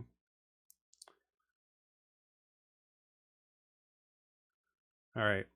We're using frameworks for most of the languages, so in some ways it's not like fair to C to not use a framework and be like, oh, C's so hard. And it's like the only one we're not using a framework in. So just to be clear, we're probably going to use frameworks because we don't have a week with each language. Where's the purple link? What, like at the purple link? I don't see it. I don't know. Oh, it's purple for everyone.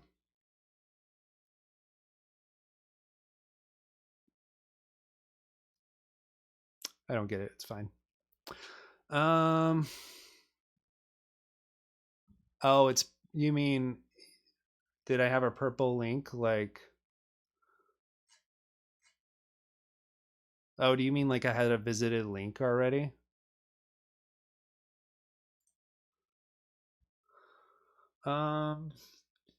So facile. I mean, are they trying to tell us that it's easy? Facile is Spanish for easy. So, you know, there's Mongoose and one from Facebook.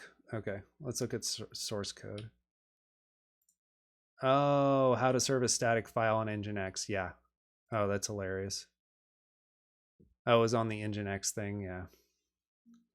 I didn't even see it. No, I just use my normal, like, this is, yeah, it flashed. It's my personal email. And yeah, I don't know why it would show up there though. I guess I must have Googled something for work on mobile.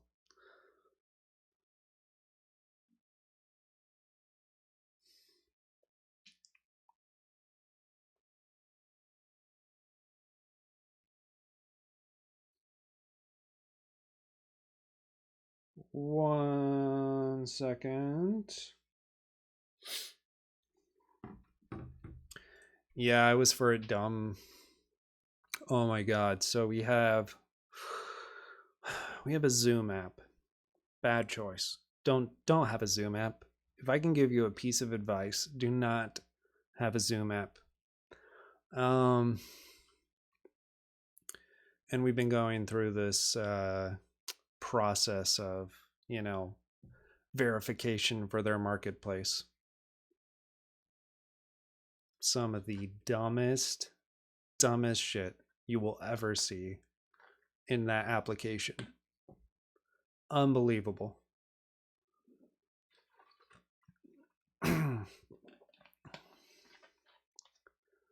Could you guys please give me a UML diagram of your infrastructure so I can understand how you're interfacing with Zoom? No.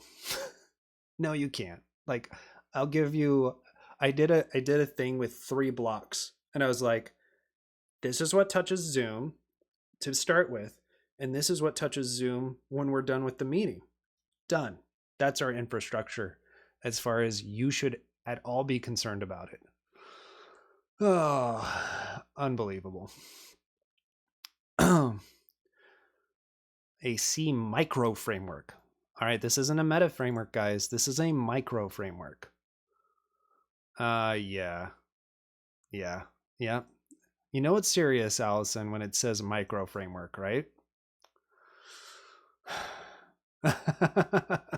Nice. I figured you did. Yeah, exactly. Yeah, it's a good question, Dylan. It's a good question. We're gonna try it. I think we might as well try this. A couple years ago in C time, this is like 2 weeks ago. See, if this was JavaScript and you were like 2 years ago, I can't use this. But in C time, 2 years ago, that's like, oh, this is super recent.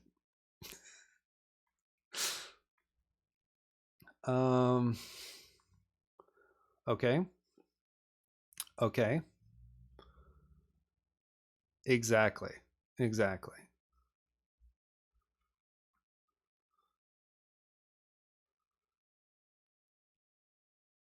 10 years ago, it's fine. It'll work. I mean, that's how Haskell was like 5 years ago. Um,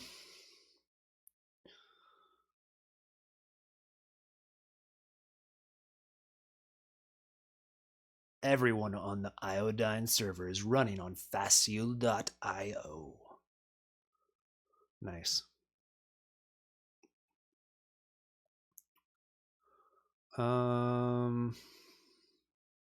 Okay. The HTTP facile.io extension. All right. How do we install this?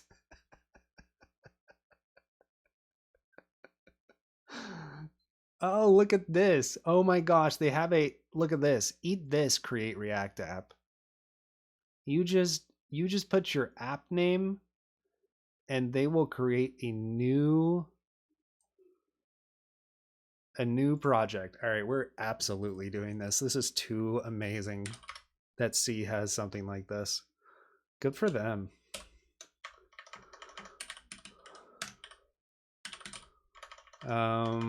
I already created the directory. No, I didn't. Okay, let's do hello world. Bash command not found. Oh no, I typed in the $. I'm just dumb. That's all good. Boom. Yeah, imagine create React app taking that long. All right, let's see what this is. This is hilarious. This is amazing. I am really excited about this. Oh my gosh, look at all this work that it did. It's got examples, it's got a README. Oh wow. This is I'm gonna go to FacileConf next year. All right. Create my lounge app. That's going to be really cool. I actually am excited about that. I think that'll be a lot of fun. Whoa. What is this? Never mind. This can't be good. Their README has unneeded white space. Let's just delete it. Let me RMRF this real quick. Just kidding. All right.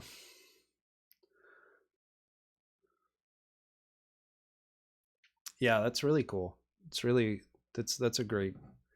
It is like as much hate as it gets from a lot of people, it is kind of like accessibility is so big.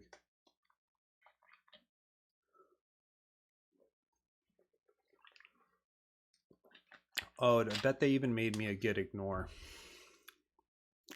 I didn't do a -a on that. Of course they did. Look at that, guys. There's even a travis.yaml. You're totally taken care of. Wow. I figured the README, I mean yeah, right? I figured the C web thing was going to take me forever. I didn't realize somebody went through the hard work of doing this. I thought I was going to have to just like grind. Obviously, like this reduces me like learning some things, but at the end of the day, the point isn't like, can I do this from scratch? It's, hey, I woke up today, or my work says I need to do this thing with this language. What would it be like? That's kind of my MO here. Okay, let's see. I just got so excited about this and like how fast that script was that I didn't even like, I'm having a hard time focusing. I got excited. This folder contains library code, some boilerplate application code, a complex yet very helpful makefile. Boom, makefile, and some helper scripts. The boilerplate code, which is a basic Hello World HTTP application, resides in the source folder. Well, we kind of already did Hello World then. Well, that maybe we'll have to do something else. If you wish to rename the folder, make sure to update the main root in the makefile. It's also possible to use subfolders using the main subfolders variable in the makefile. Okay. The fastseal.io library source code files reside in the lib fastseals folder. It's possible to remove any unused modules. Okay. Wow. This is really like a batteries included. Like, I can't believe they're actually calling this a micro framework, because like it has Redis, it has all this stuff. Like that's pretty batteries included in some ways, you know? I mean, we'll find out, right?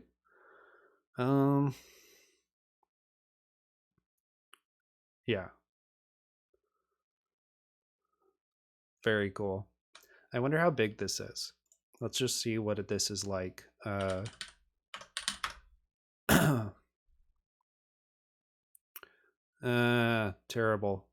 Terrible thing. I'm sorry about this. Okay. Oh, it's so bad. All right, we're gonna screw up our view on our other side, but it's fine. I think it's worth it to actually have a good view here. Maybe I'll just go down.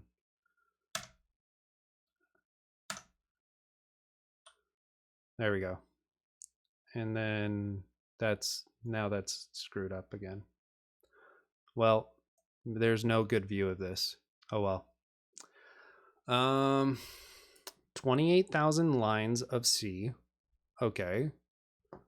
16,000 lines of C header.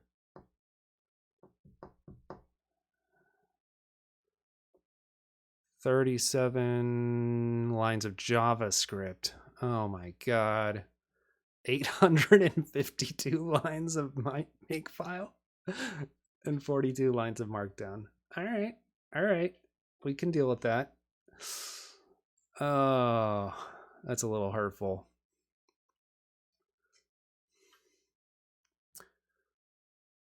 Yeah. A small 43,000 lines of C micro framework. Okay. So let's check this out.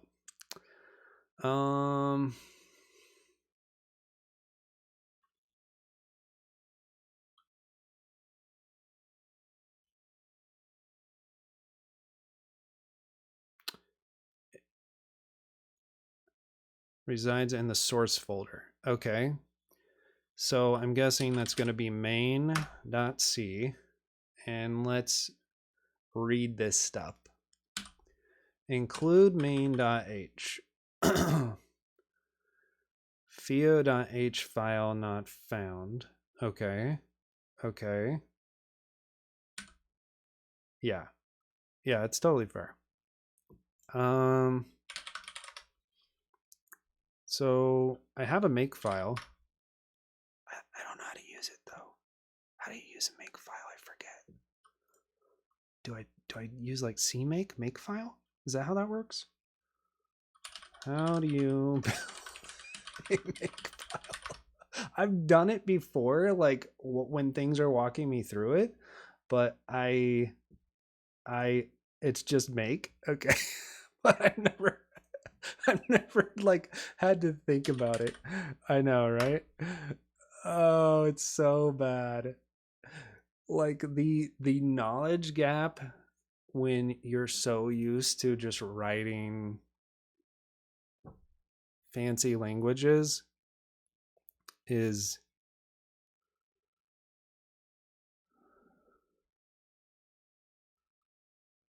all right. Let's get this make file. 2 warnings generated. All right. Let's see. We got some warnings. We got some detected. Very cool. Dude, new WebSockets. So this even does WebSockets. We might actually be able to make a Twitch bot and see. I did not think that we would even think about getting that far. This is pretty exciting. Okay. I don't really know what this is on about. So once I've done my make file, oh,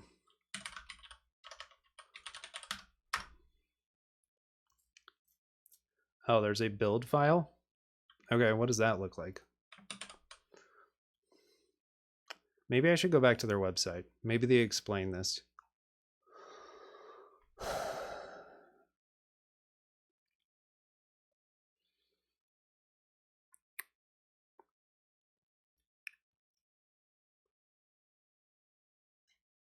They don't.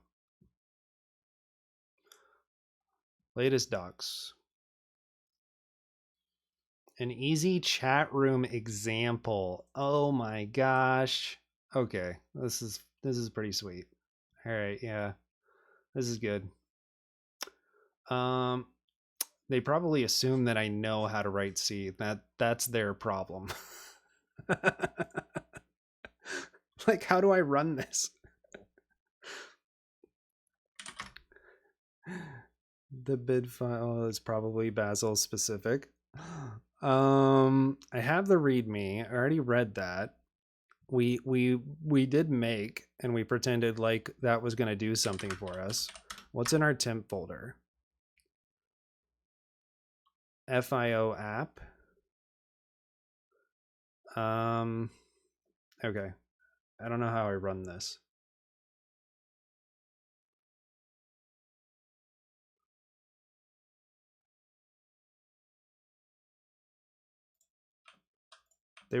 They made this for me. All right. Initialize CLI, initialize HTTP service, start fastCL, clean up CLI, blah, blah, blah. Okay. So let's just look at our HTTP service code real quick. Why are there so many red lines?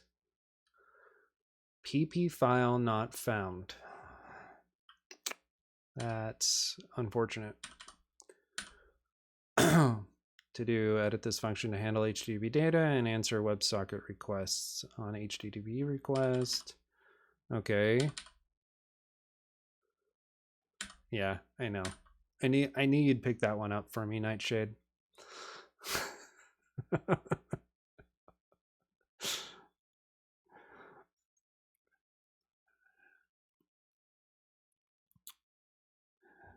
PP feel can't be found.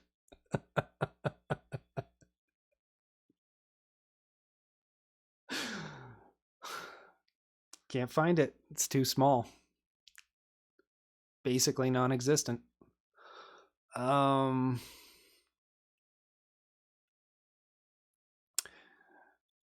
Max body size. Okay, I'm just reading this code just to see like what it does.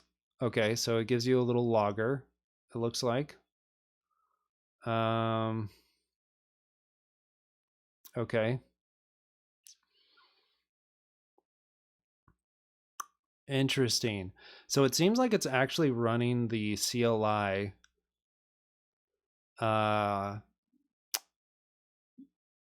with these certain arguments, and that's what powers this whole web server. Okay. That's interesting.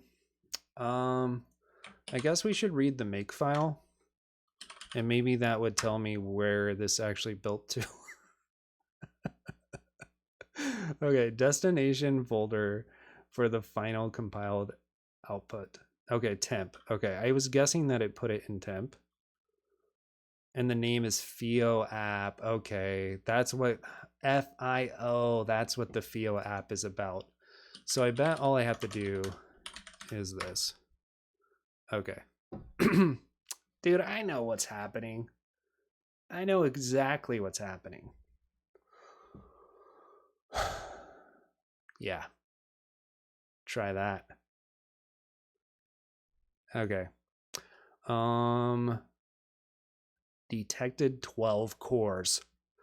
Can you imagine seeing this even like, I don't know, what, 15, 20 years ago? Detected 12 cores. All right. Look at that. Handles multi-core and everything for you. Just handled. And it's pretty exciting. I'm sure some C developers would oh yeah. When 2 cores came out, I mean, I remember running like a Core 2 Duo and just being like this thing just screams. That double core, whew, it'll get you.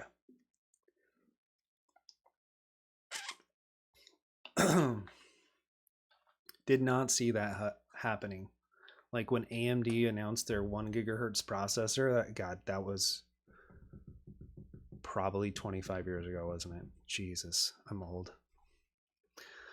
All right. Okay. That's pretty exciting. I'm guessing this is the port. No, it's port 3000. Okay. So, oh yeah, that's why I exited it, because we need tabs. So we're gonna have to do this ZellaJ thing. Partly why I did the whole larger output there. Let's not echo my Twitch access token. Let's not do that, ZellaJ. Okay, where am I at? I'm in hello world still, so we can do temp FIO app. Okay. Tnew curl localhost 3000. Hello world. Done. We didn't write any code to do it. We just installed a framework. Like, I don't know as far as like a comparison goes how helpful that is, of course, because at the end of the day, you're just kind of like, hey, look at this. Like, if you can imagine doing it in Rust, you just have like this Aurum hello world, and it's just like it's all in one source file, and then here it's like a little bit more complicated than that. So let's do this. I gotta go pretty soon. It's already been 2.5 hours. I happen to have a little bit more time today, but let's make some edits to a route. Yeah, no, the Twitch bot is going to be a lot more than this for sure. Let's edit a route and do kind of the basic stuff like, oh, look, we made a change and it works. And then we hopefully understand something about how this micro framework works. All right, so let's see. Our HTTP service C is here. On HTTP request, HTTP send body H. Okay. Edit this function to handle HTTP data and answer WebSocket requests. Okay. Set a response and send it. But how do we handle routing? So let's see. Where is on HTTP request? That's on request equals on HTTP request. Okay, cool. So that's what our next, that's the next thing we have to answer for ourselves.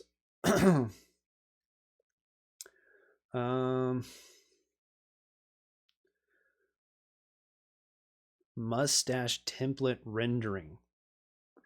Look at that. I don't hate it. I mean, there is like I don't know. I don't know who developed this, but I don't completely hate it so far.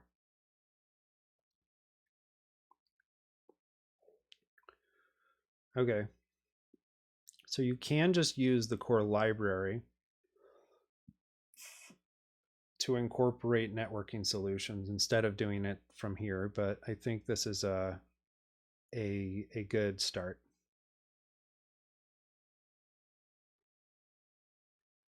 Hey, Johnny the Carrot, thank you. We it's quite the beard.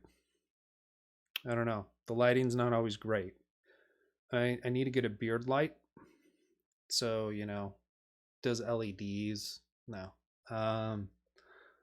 Yeah, it's pretty long. Pretty long. I need to clean it up a little bit. Not take off length, but clean it up a little bit. Okay.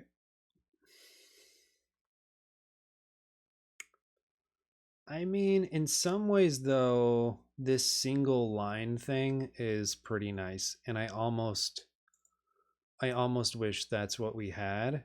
I guess it's the same thing. No, see, it's this int main. The main is still this CLI start, and then you have an HTTP listen thing.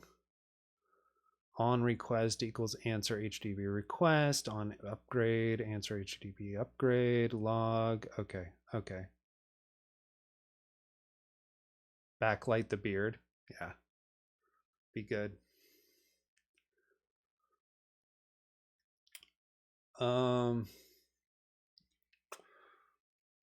I just can't.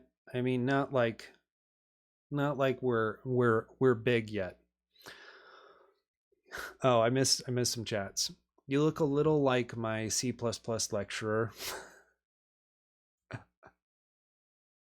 Wait, what is capitalism is hard from?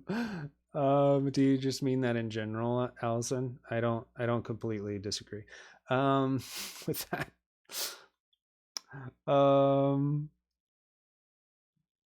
Yeah, completely random. Okay. Good deal. Thinner, but definitely similar looking. Ouch. Ouch. Wait, is my beard thinner or is his beard thinner? That's what we got to know. All right. Yeah, it is totally like a good Oh, okay. Okay, I get it. I get it. I'm thinner in general. Okay. No. Yeah, like saying the beard's a little thin, like that is like a really good like and and stinging beard insult for sure. That's hilarious. So why C, for fun or yeah, great question, Johnny. Johnny the Carrot. Um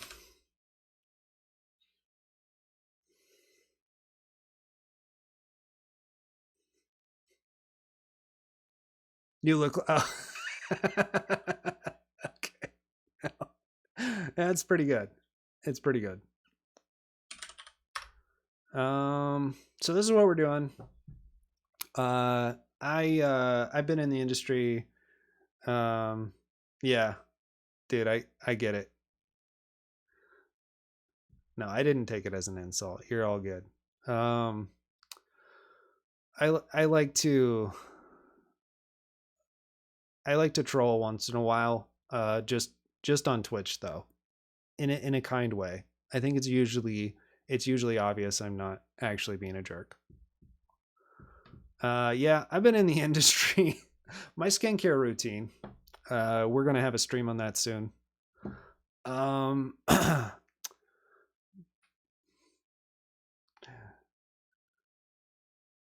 Oh, that's so sweet. That's awesome to have a professor like that. Hey, Scottish, you're back. I think you were here earlier. I can't remember. Um, yeah, that's awesome. I did not have very many teachers like that in college. I don't have a CS degree, so I've been in the industry for 10 years. I've been getting paid to write code for 10 years at least. I've been around a little bit longer than that. But yeah, mostly have written, I don't know, handful of languages. Currently Clojure is my day job language. I've been writing Rust for the last 3 to 4 months. We did a bunch of data structures and stuff on stream written in Rust, and that was fun. And but there's a bunch of languages that I just don't I haven't taken the time to look at and play with. And honestly, since I don't have a CS degree and I've never been asked to write C for money, I haven't really written much C or basically any C. So that's why I chose C. Also, since I've been writing so much Rust, um, oh, is the audio desynced? It might be. Sometimes that happens when my system gets really fucked. Um, it's gotten better over time, but um, I forgot what I was talking about. Oh yeah, so I wanted to start with the low level languages just because Rust is fresh on my brain, and I can compare it to the C plus plus, and the Zig eventually. So this is actually day one. We're starting with C. So yeah, if that's interesting to you and anybody else watching that doesn't follow, you want to follow along 12 languages in 4 weeks, then send me a follow. Writing assembly language. Yeah, I've never done that either. It didn't make it on my list. But yeah, I bet that was very insightful to actually understand what's happening. If C would have a package manager like Rust, yeah. It is the main thing I hear people complain about C is that like make files, you know, etc. Your programming languages are basically one. Yeah, it's fine. I am a little bit of a nerd around programming languages. I've done a fair amount, but these will mostly all be new except for Haskell. Haskell's the only one that I actually have any knowledge of on that list of 12. Um okay. So let's try to make a change. Right, we're trying to understand how routing works in FIO. you learn the basics so you can read it, but can't program it. No, I mean, I get that. I can read most code. Like once you know a couple things, you can read most code. Not all. There's some really odd languages out there, right? But that's also why I think most people learn a C style language at some point. Just they get paid to write it, right? Whether that is even something like JavaScript or whatever.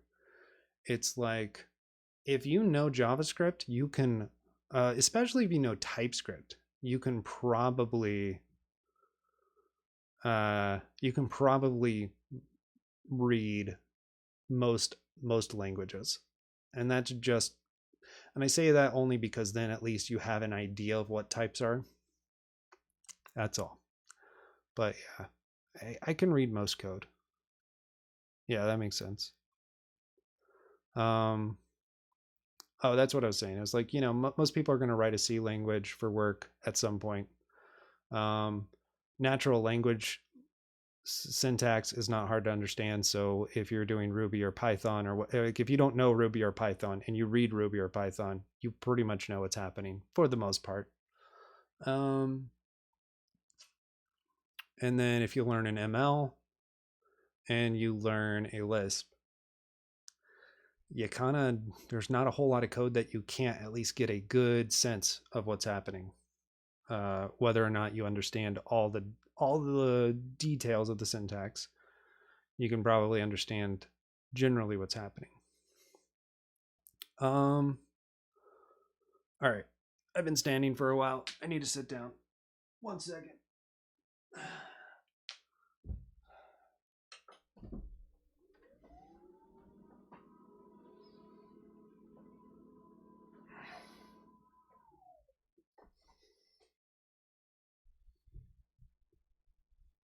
Oh, yeah, that makes sense, Mystery. Yep, elevator time for sure. Okay.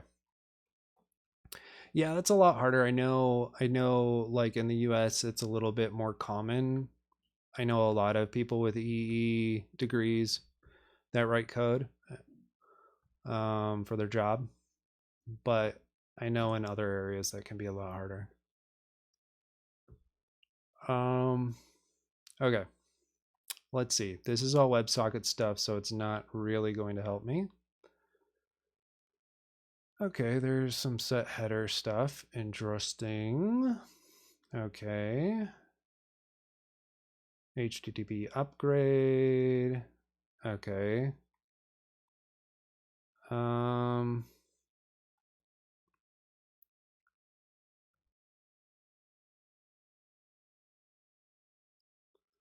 Okay, so they're saying reading the header files is like the documentation. I wonder if that's like a common thing in C. I actually haven't even opened one of the header files, so we should probably do that, especially since I have to go soon. Oh yeah, now I understand everything. Done. All right. Okay. Okay.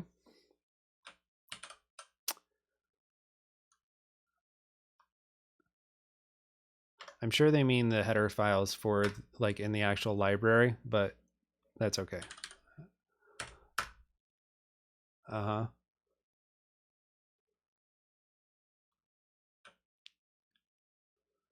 So this is something that I find interesting about the whole header file versus non-header file thing. I understand that it does give you a chance to like, you could say start with your types, but like outside of it, starting with your types. Oh, I live at 457. Just kidding. No, I live in on the east, southeastern United States. So I'm on EST.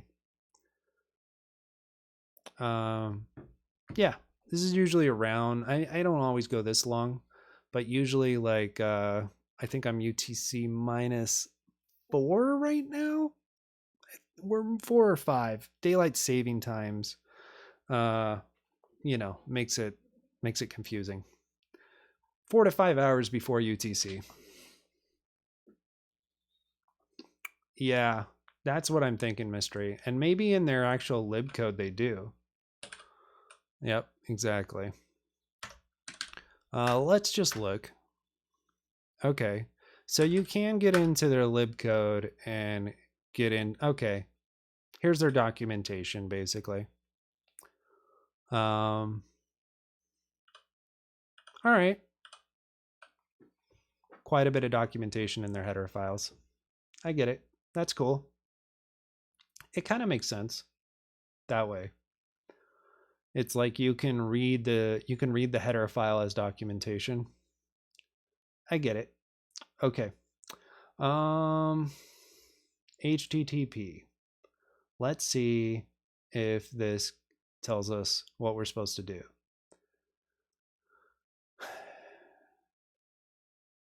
Shadowed by the HTTP listen macro, which allows the function to accept named arguments. Nice. I like it. And are we actually doing the named arguments thing in main? I can't remember.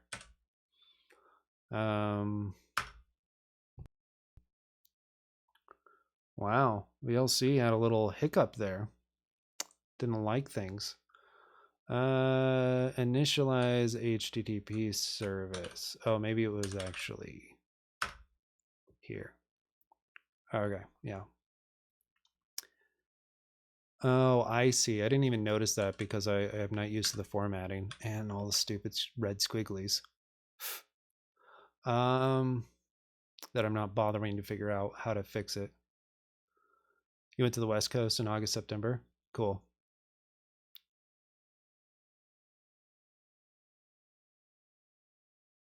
I mean, it just depends, Mystery. I mean, in some languages, I prefer no documentation. I actually prefer that your code is expressive enough that you do not need to document something. But of course, if it's dynamic language, I would ideally you're not doing that. What happened to you, VLC? You're supposed to repeat. You're supposed to repeat even if you've gone to the end of the playlist. You're just supposed to go to the next song.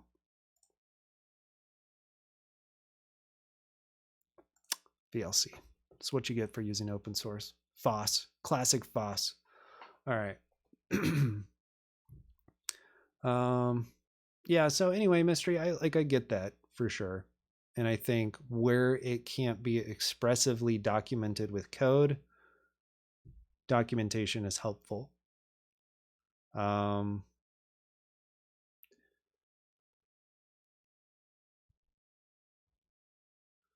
You're struggling to figure out what the type is of the output of a function X, but like isn't the type defined?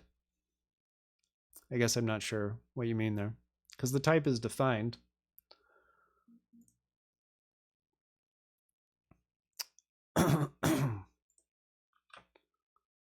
So like, we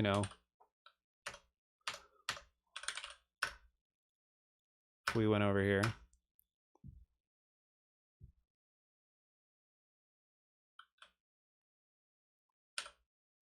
Like Rust makes you define your function return types, but you must mean something else.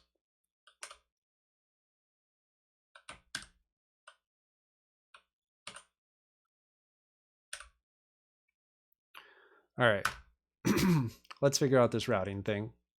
And then I probably have to go. Callback for normal HTTP requests is an on request star request. Okay. HTTPS star request. Callback for upgrade and event source. When a response, this would normally indicate a protocol error. Void on, on response. Okay, got it. Okay. It'd help if I actually read it. Oh, that's why. It's actually a typo in their docs right here. This is supposed to say on response. And this should actually say on upgrade. Copy pasta. Got him. Public folder length. The length of the public folder string. Now I will say, Mystery, with the layout tray. Okay, I get what you're saying. Like when things aren't specifically defined, it can be a little confusing. Like for instance,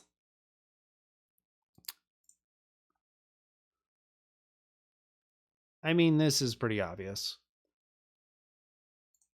Let's see. There we go.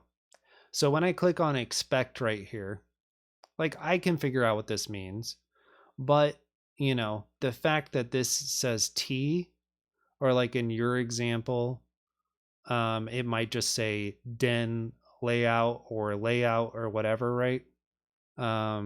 Instead of the concrete type, right? So yeah, that can be a little bit confusing. But in order to make it like generic enough, I don't know a whole lot.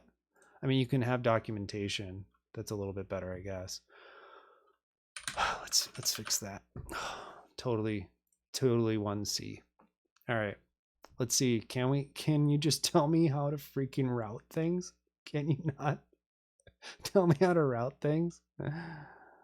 Why you can't use layout as a return type then? Huh.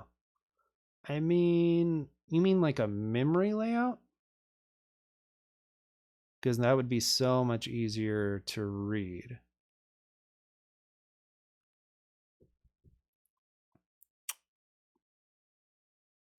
Yeah, I'd probably have to look at the code to understand what you mean.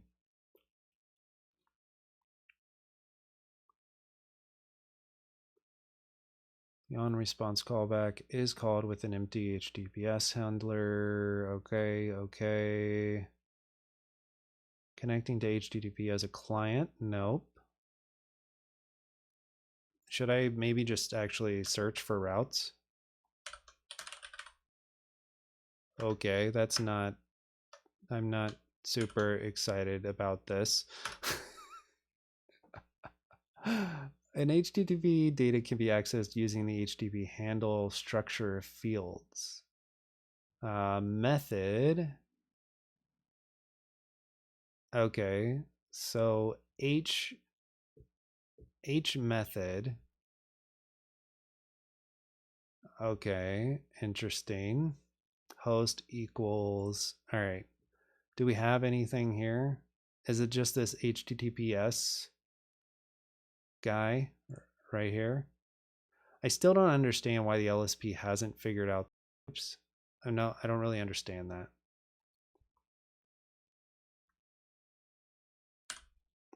Oh well. It is what it is. So this is saying that I should be able to do something like I typed let. Classic. Oh, so they have like this big type called fiobj. Interesting.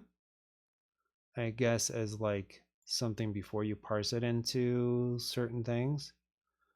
So if you say fiobj method equals fiobj hash get, no. Oh no, I see. That's because it's a hash of headers for the other one. So actually, I think I can just do this, but I might be wrong.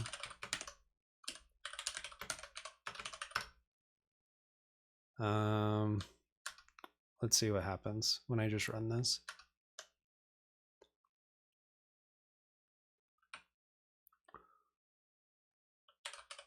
I had to remember how that worked. Oh yeah, I have to rebuild it. Duh.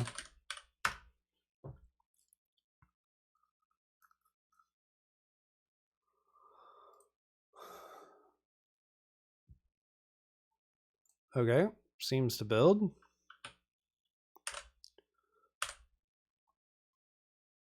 Oh yeah, I have to run it. Also, duh.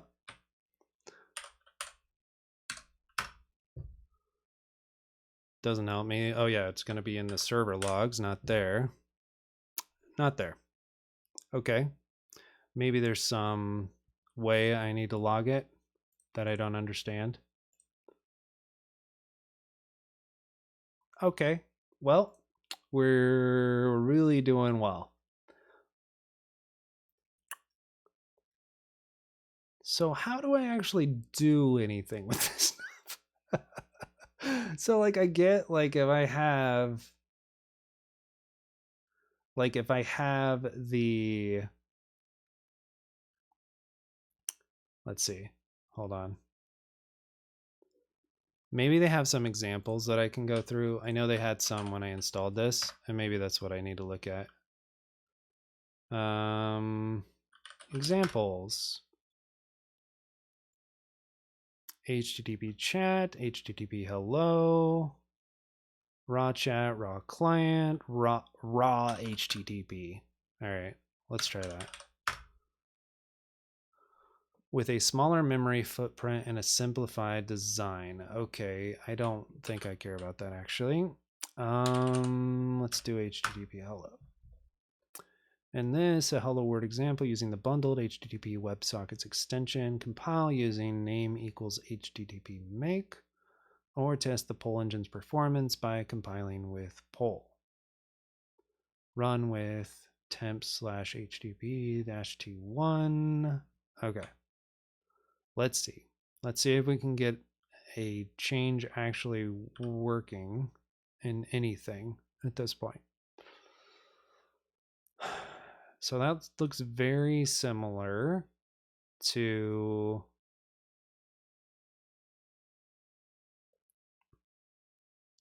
that. Int main HTTP lesson, VOCLI get. Okay, okay. This doesn't tell me anything different. This is basically the same code except all in one file. Annoying.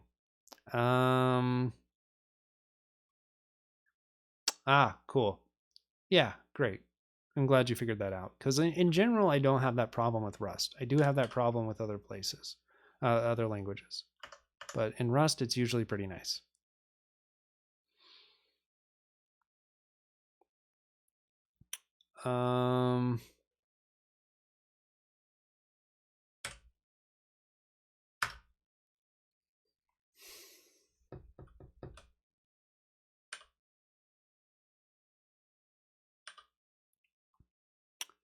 I'm just really like, I'm confused because routing is just like such an obvious thing to me anyway, that like I don't know why you wouldn't give an example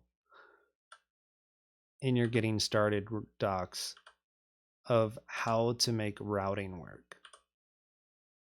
This is the part that doesn't make sense to me.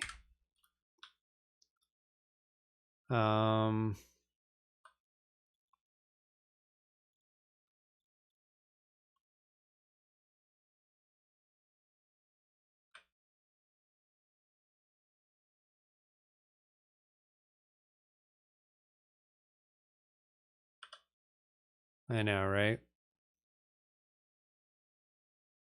I mean, so far this is, like it seems really great, this whole thing. But I just wish it was a little bit more user friendly as far as like actually figuring out what I'm supposed to be able to do. Okay. All right, let's start back up here. I think we already read all of this. http.h. Maybe we should look at the http.h source.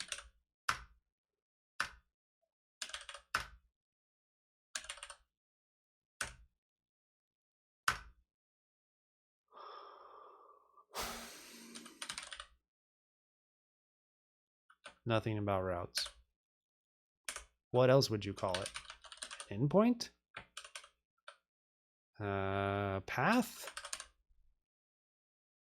The request path, if any. Okay. This is good. This is in status. Right? No, this is just fiobj. Fiobj path. Now, I don't completely understand how to use said fiobj.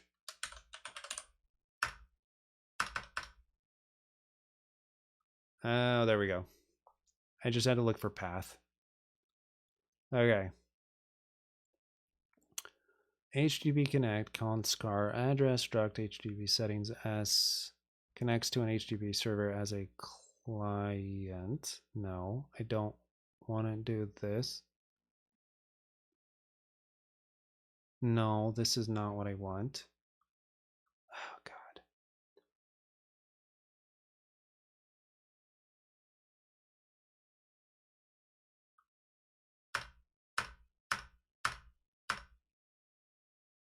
Okay, so you do still have path here.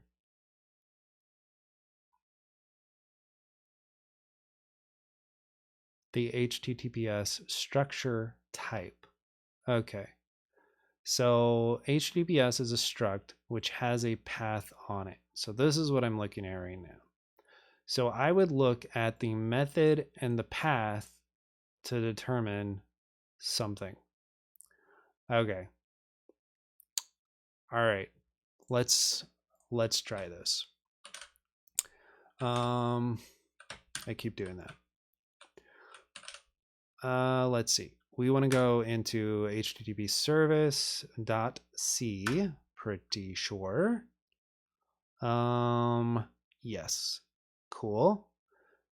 And even though this didn't work, let's just say the problem is I don't know how to like get this fiobj into a string. Remember to use fiobj free, fiobj string buff, fiobj string copy, fiobj to string. Is that a joke or is that a real thing? Like, I guess I'd have to look at the actual fiobj. Yeah. Documentation. Okay. Fiobj string initialization. I mean, maybe this is good enough. I don't know. See the core fiobj functions for accessing the string data and freeing the string object.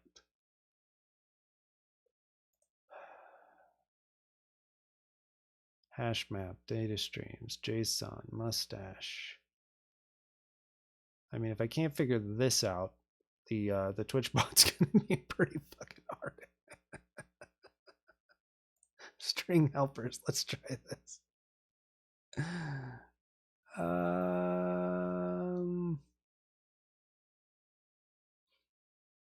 String memory allocation. No, I don't think this is what I actually want. Oh. Okay, let's try this. Facile.io routing example.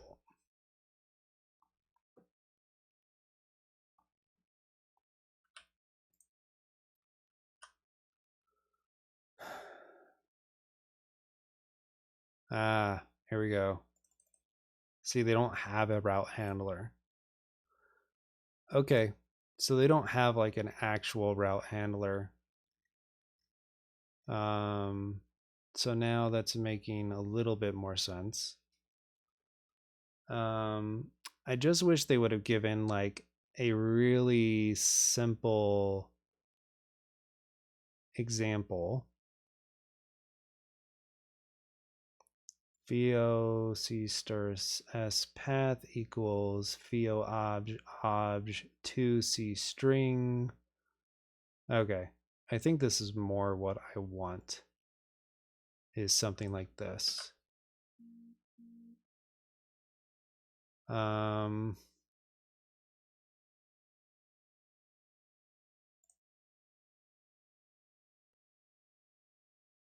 right, we're gonna try that.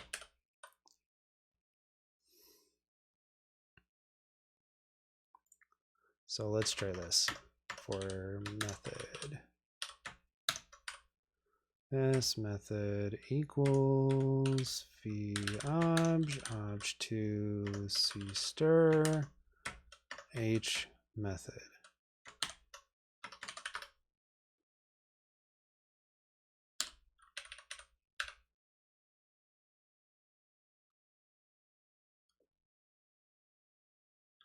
Okay.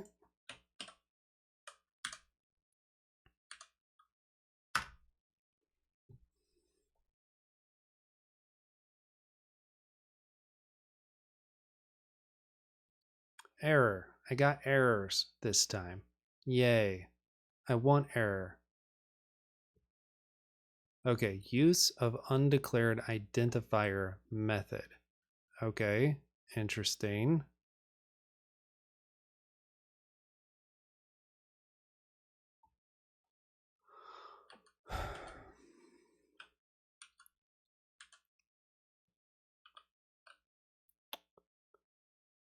What else do I have? Use of undeclared identifier IO sisterus. All right, do I have to like import that from somewhere? Include http.h, include probably this include string.h. I'm gonna guess that's what it is.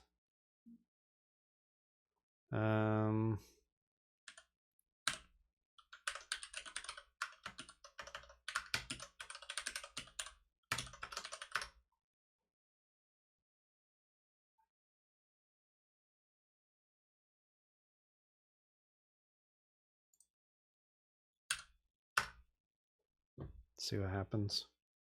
Gotta do a check here. No, that didn't matter.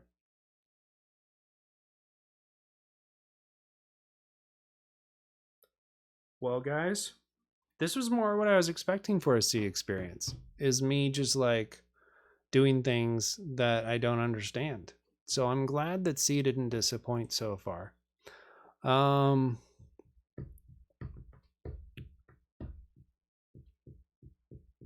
That's really good. Here's a simple WebSocket chat room example, which isn't going to work for you, but we still put it here.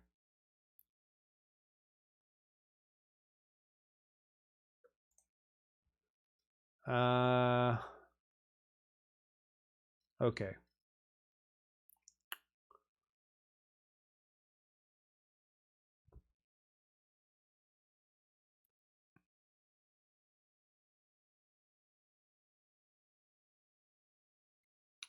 This is exciting. A getting started guide. Isn't that what I tried reading? Oh no, this is different. Error.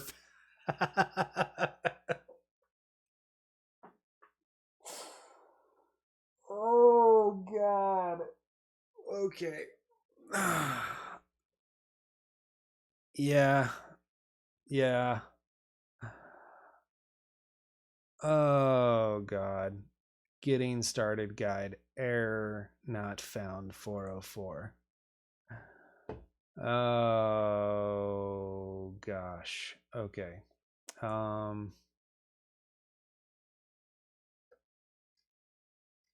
That was nice. It was a nice thought.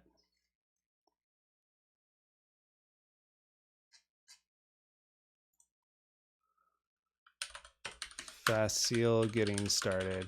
I know, right? Yeah, we already went through that. It was pretty fun. No. No.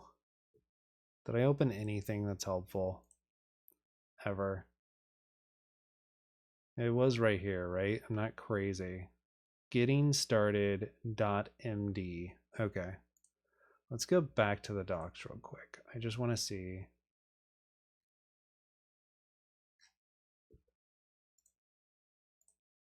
What is that link supposed to be again? Getting started.md. I'm going to guess that that doesn't actually exist.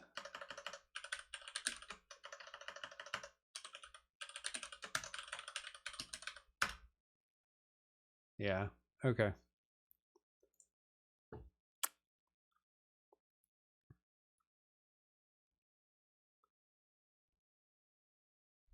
I wonder if it's just in here somewhere.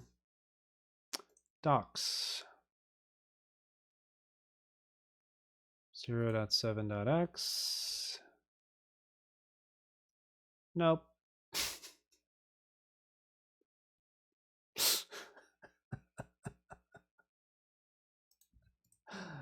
Oh, if only. If only. I got so excited about this thing. Yeah, it's maintained, dude. It's, you know, 2 years ago. 2 years ago they made an update.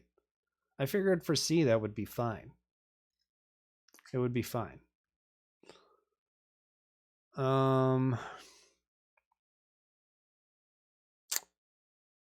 But they do WebSockets, they do HTTP, they do kind of everything, you know? Let's see if there's a getting started here. Nope. All right, I gotta go. That was funny. Okay, so let's just say C hello world web service written for me. All right. Oh yeah. It might help. It might help if I did not include. Oh wait, no, they do the whole. They do the whole. There is a Twitch API for C. Yeah. That's good to know. I'll think about it. Okay. Well, we started with C. We spent 3 hours. I did not get a change to the. I mean, I could change this text right here. I can figure that part out. I can figure out that this 12 is the probably the size of the response or something. But see, I have documentation here. Yeah, I figured mystery.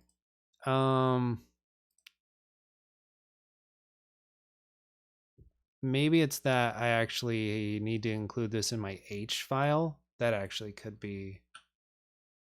Is that a thing? I already forgot what I'm on. HTTP service in my header file. No, it doesn't matter. Yeah, I'm pretty confused. Not surprising. That's okay. We'll see if we can get this to work tomorrow. Wait, not tomorrow. I don't stream on Thursdays. Friday. And if we can't get it to work, then we'll scrap it and try something else. I'll probably hack on it a little bit tonight and see if I can figure out what's going wrong with it. I'll probably do that a little bit. So yeah, I mean the point is to time box this. It's definitely time boxed in the sense that I'm not going to spend more than 5 hours on stream per language. So we only have 2 hours left for C. I mean, we could probably say 2.5 because I spent about a half hour of setup. And we got some stuff done for C++, but I don't know. We'll see how we feel about it. Just to see how far we got.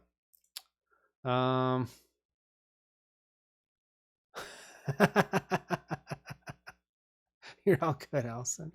No worries. That's funny. It didn't, I didn't think anything of it. What was I gonna say? Oh yeah. So what my plan is I'm not going to stream at night because it gets me too amped up, but I am going to stream on Discord. If you want to hang out on Discord while I try to figure this out, you are welcome to. And you know, it'll be a little bit different. It's camera off. I'm not going to talk a lot. It's more like, you know, if you have questions about what I'm doing or something like that, it's going to be a little bit different than my normal Twitch stream, but you're welcome to join Dylan's Discord and hang out, and that'll probably be pretty late tonight. Like, I don't know. Definitely after 9. So I know I don't want to have my own Discord. So I was like, Dylan, can I just send people to your Discord? I don't want to do it. I don't want to have my own.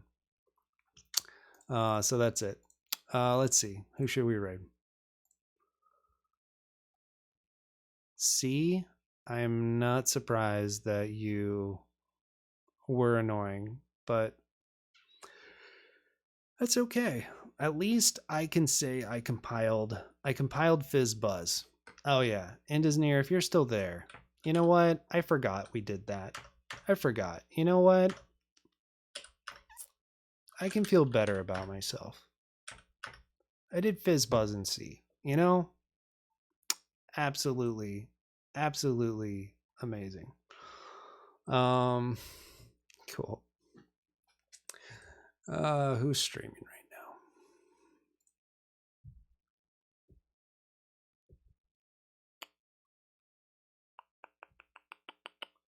Anybody?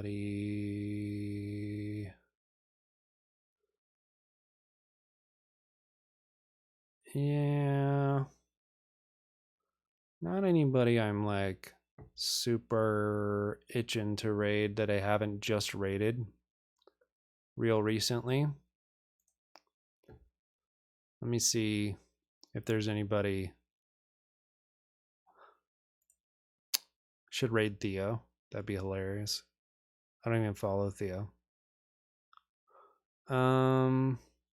C. Let's see if anybody's writing C.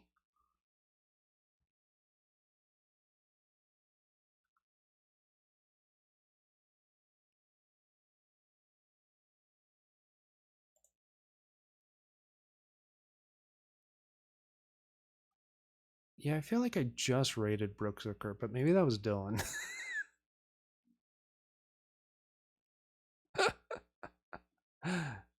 Oh, Griffing's on. Griffing and Chill. That's true. We could raid him there.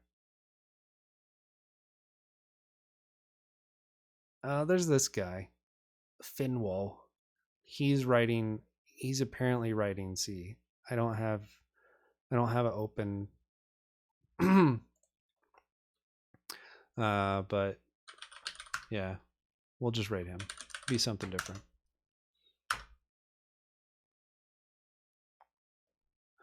All right, guys. Yeah, pretty much.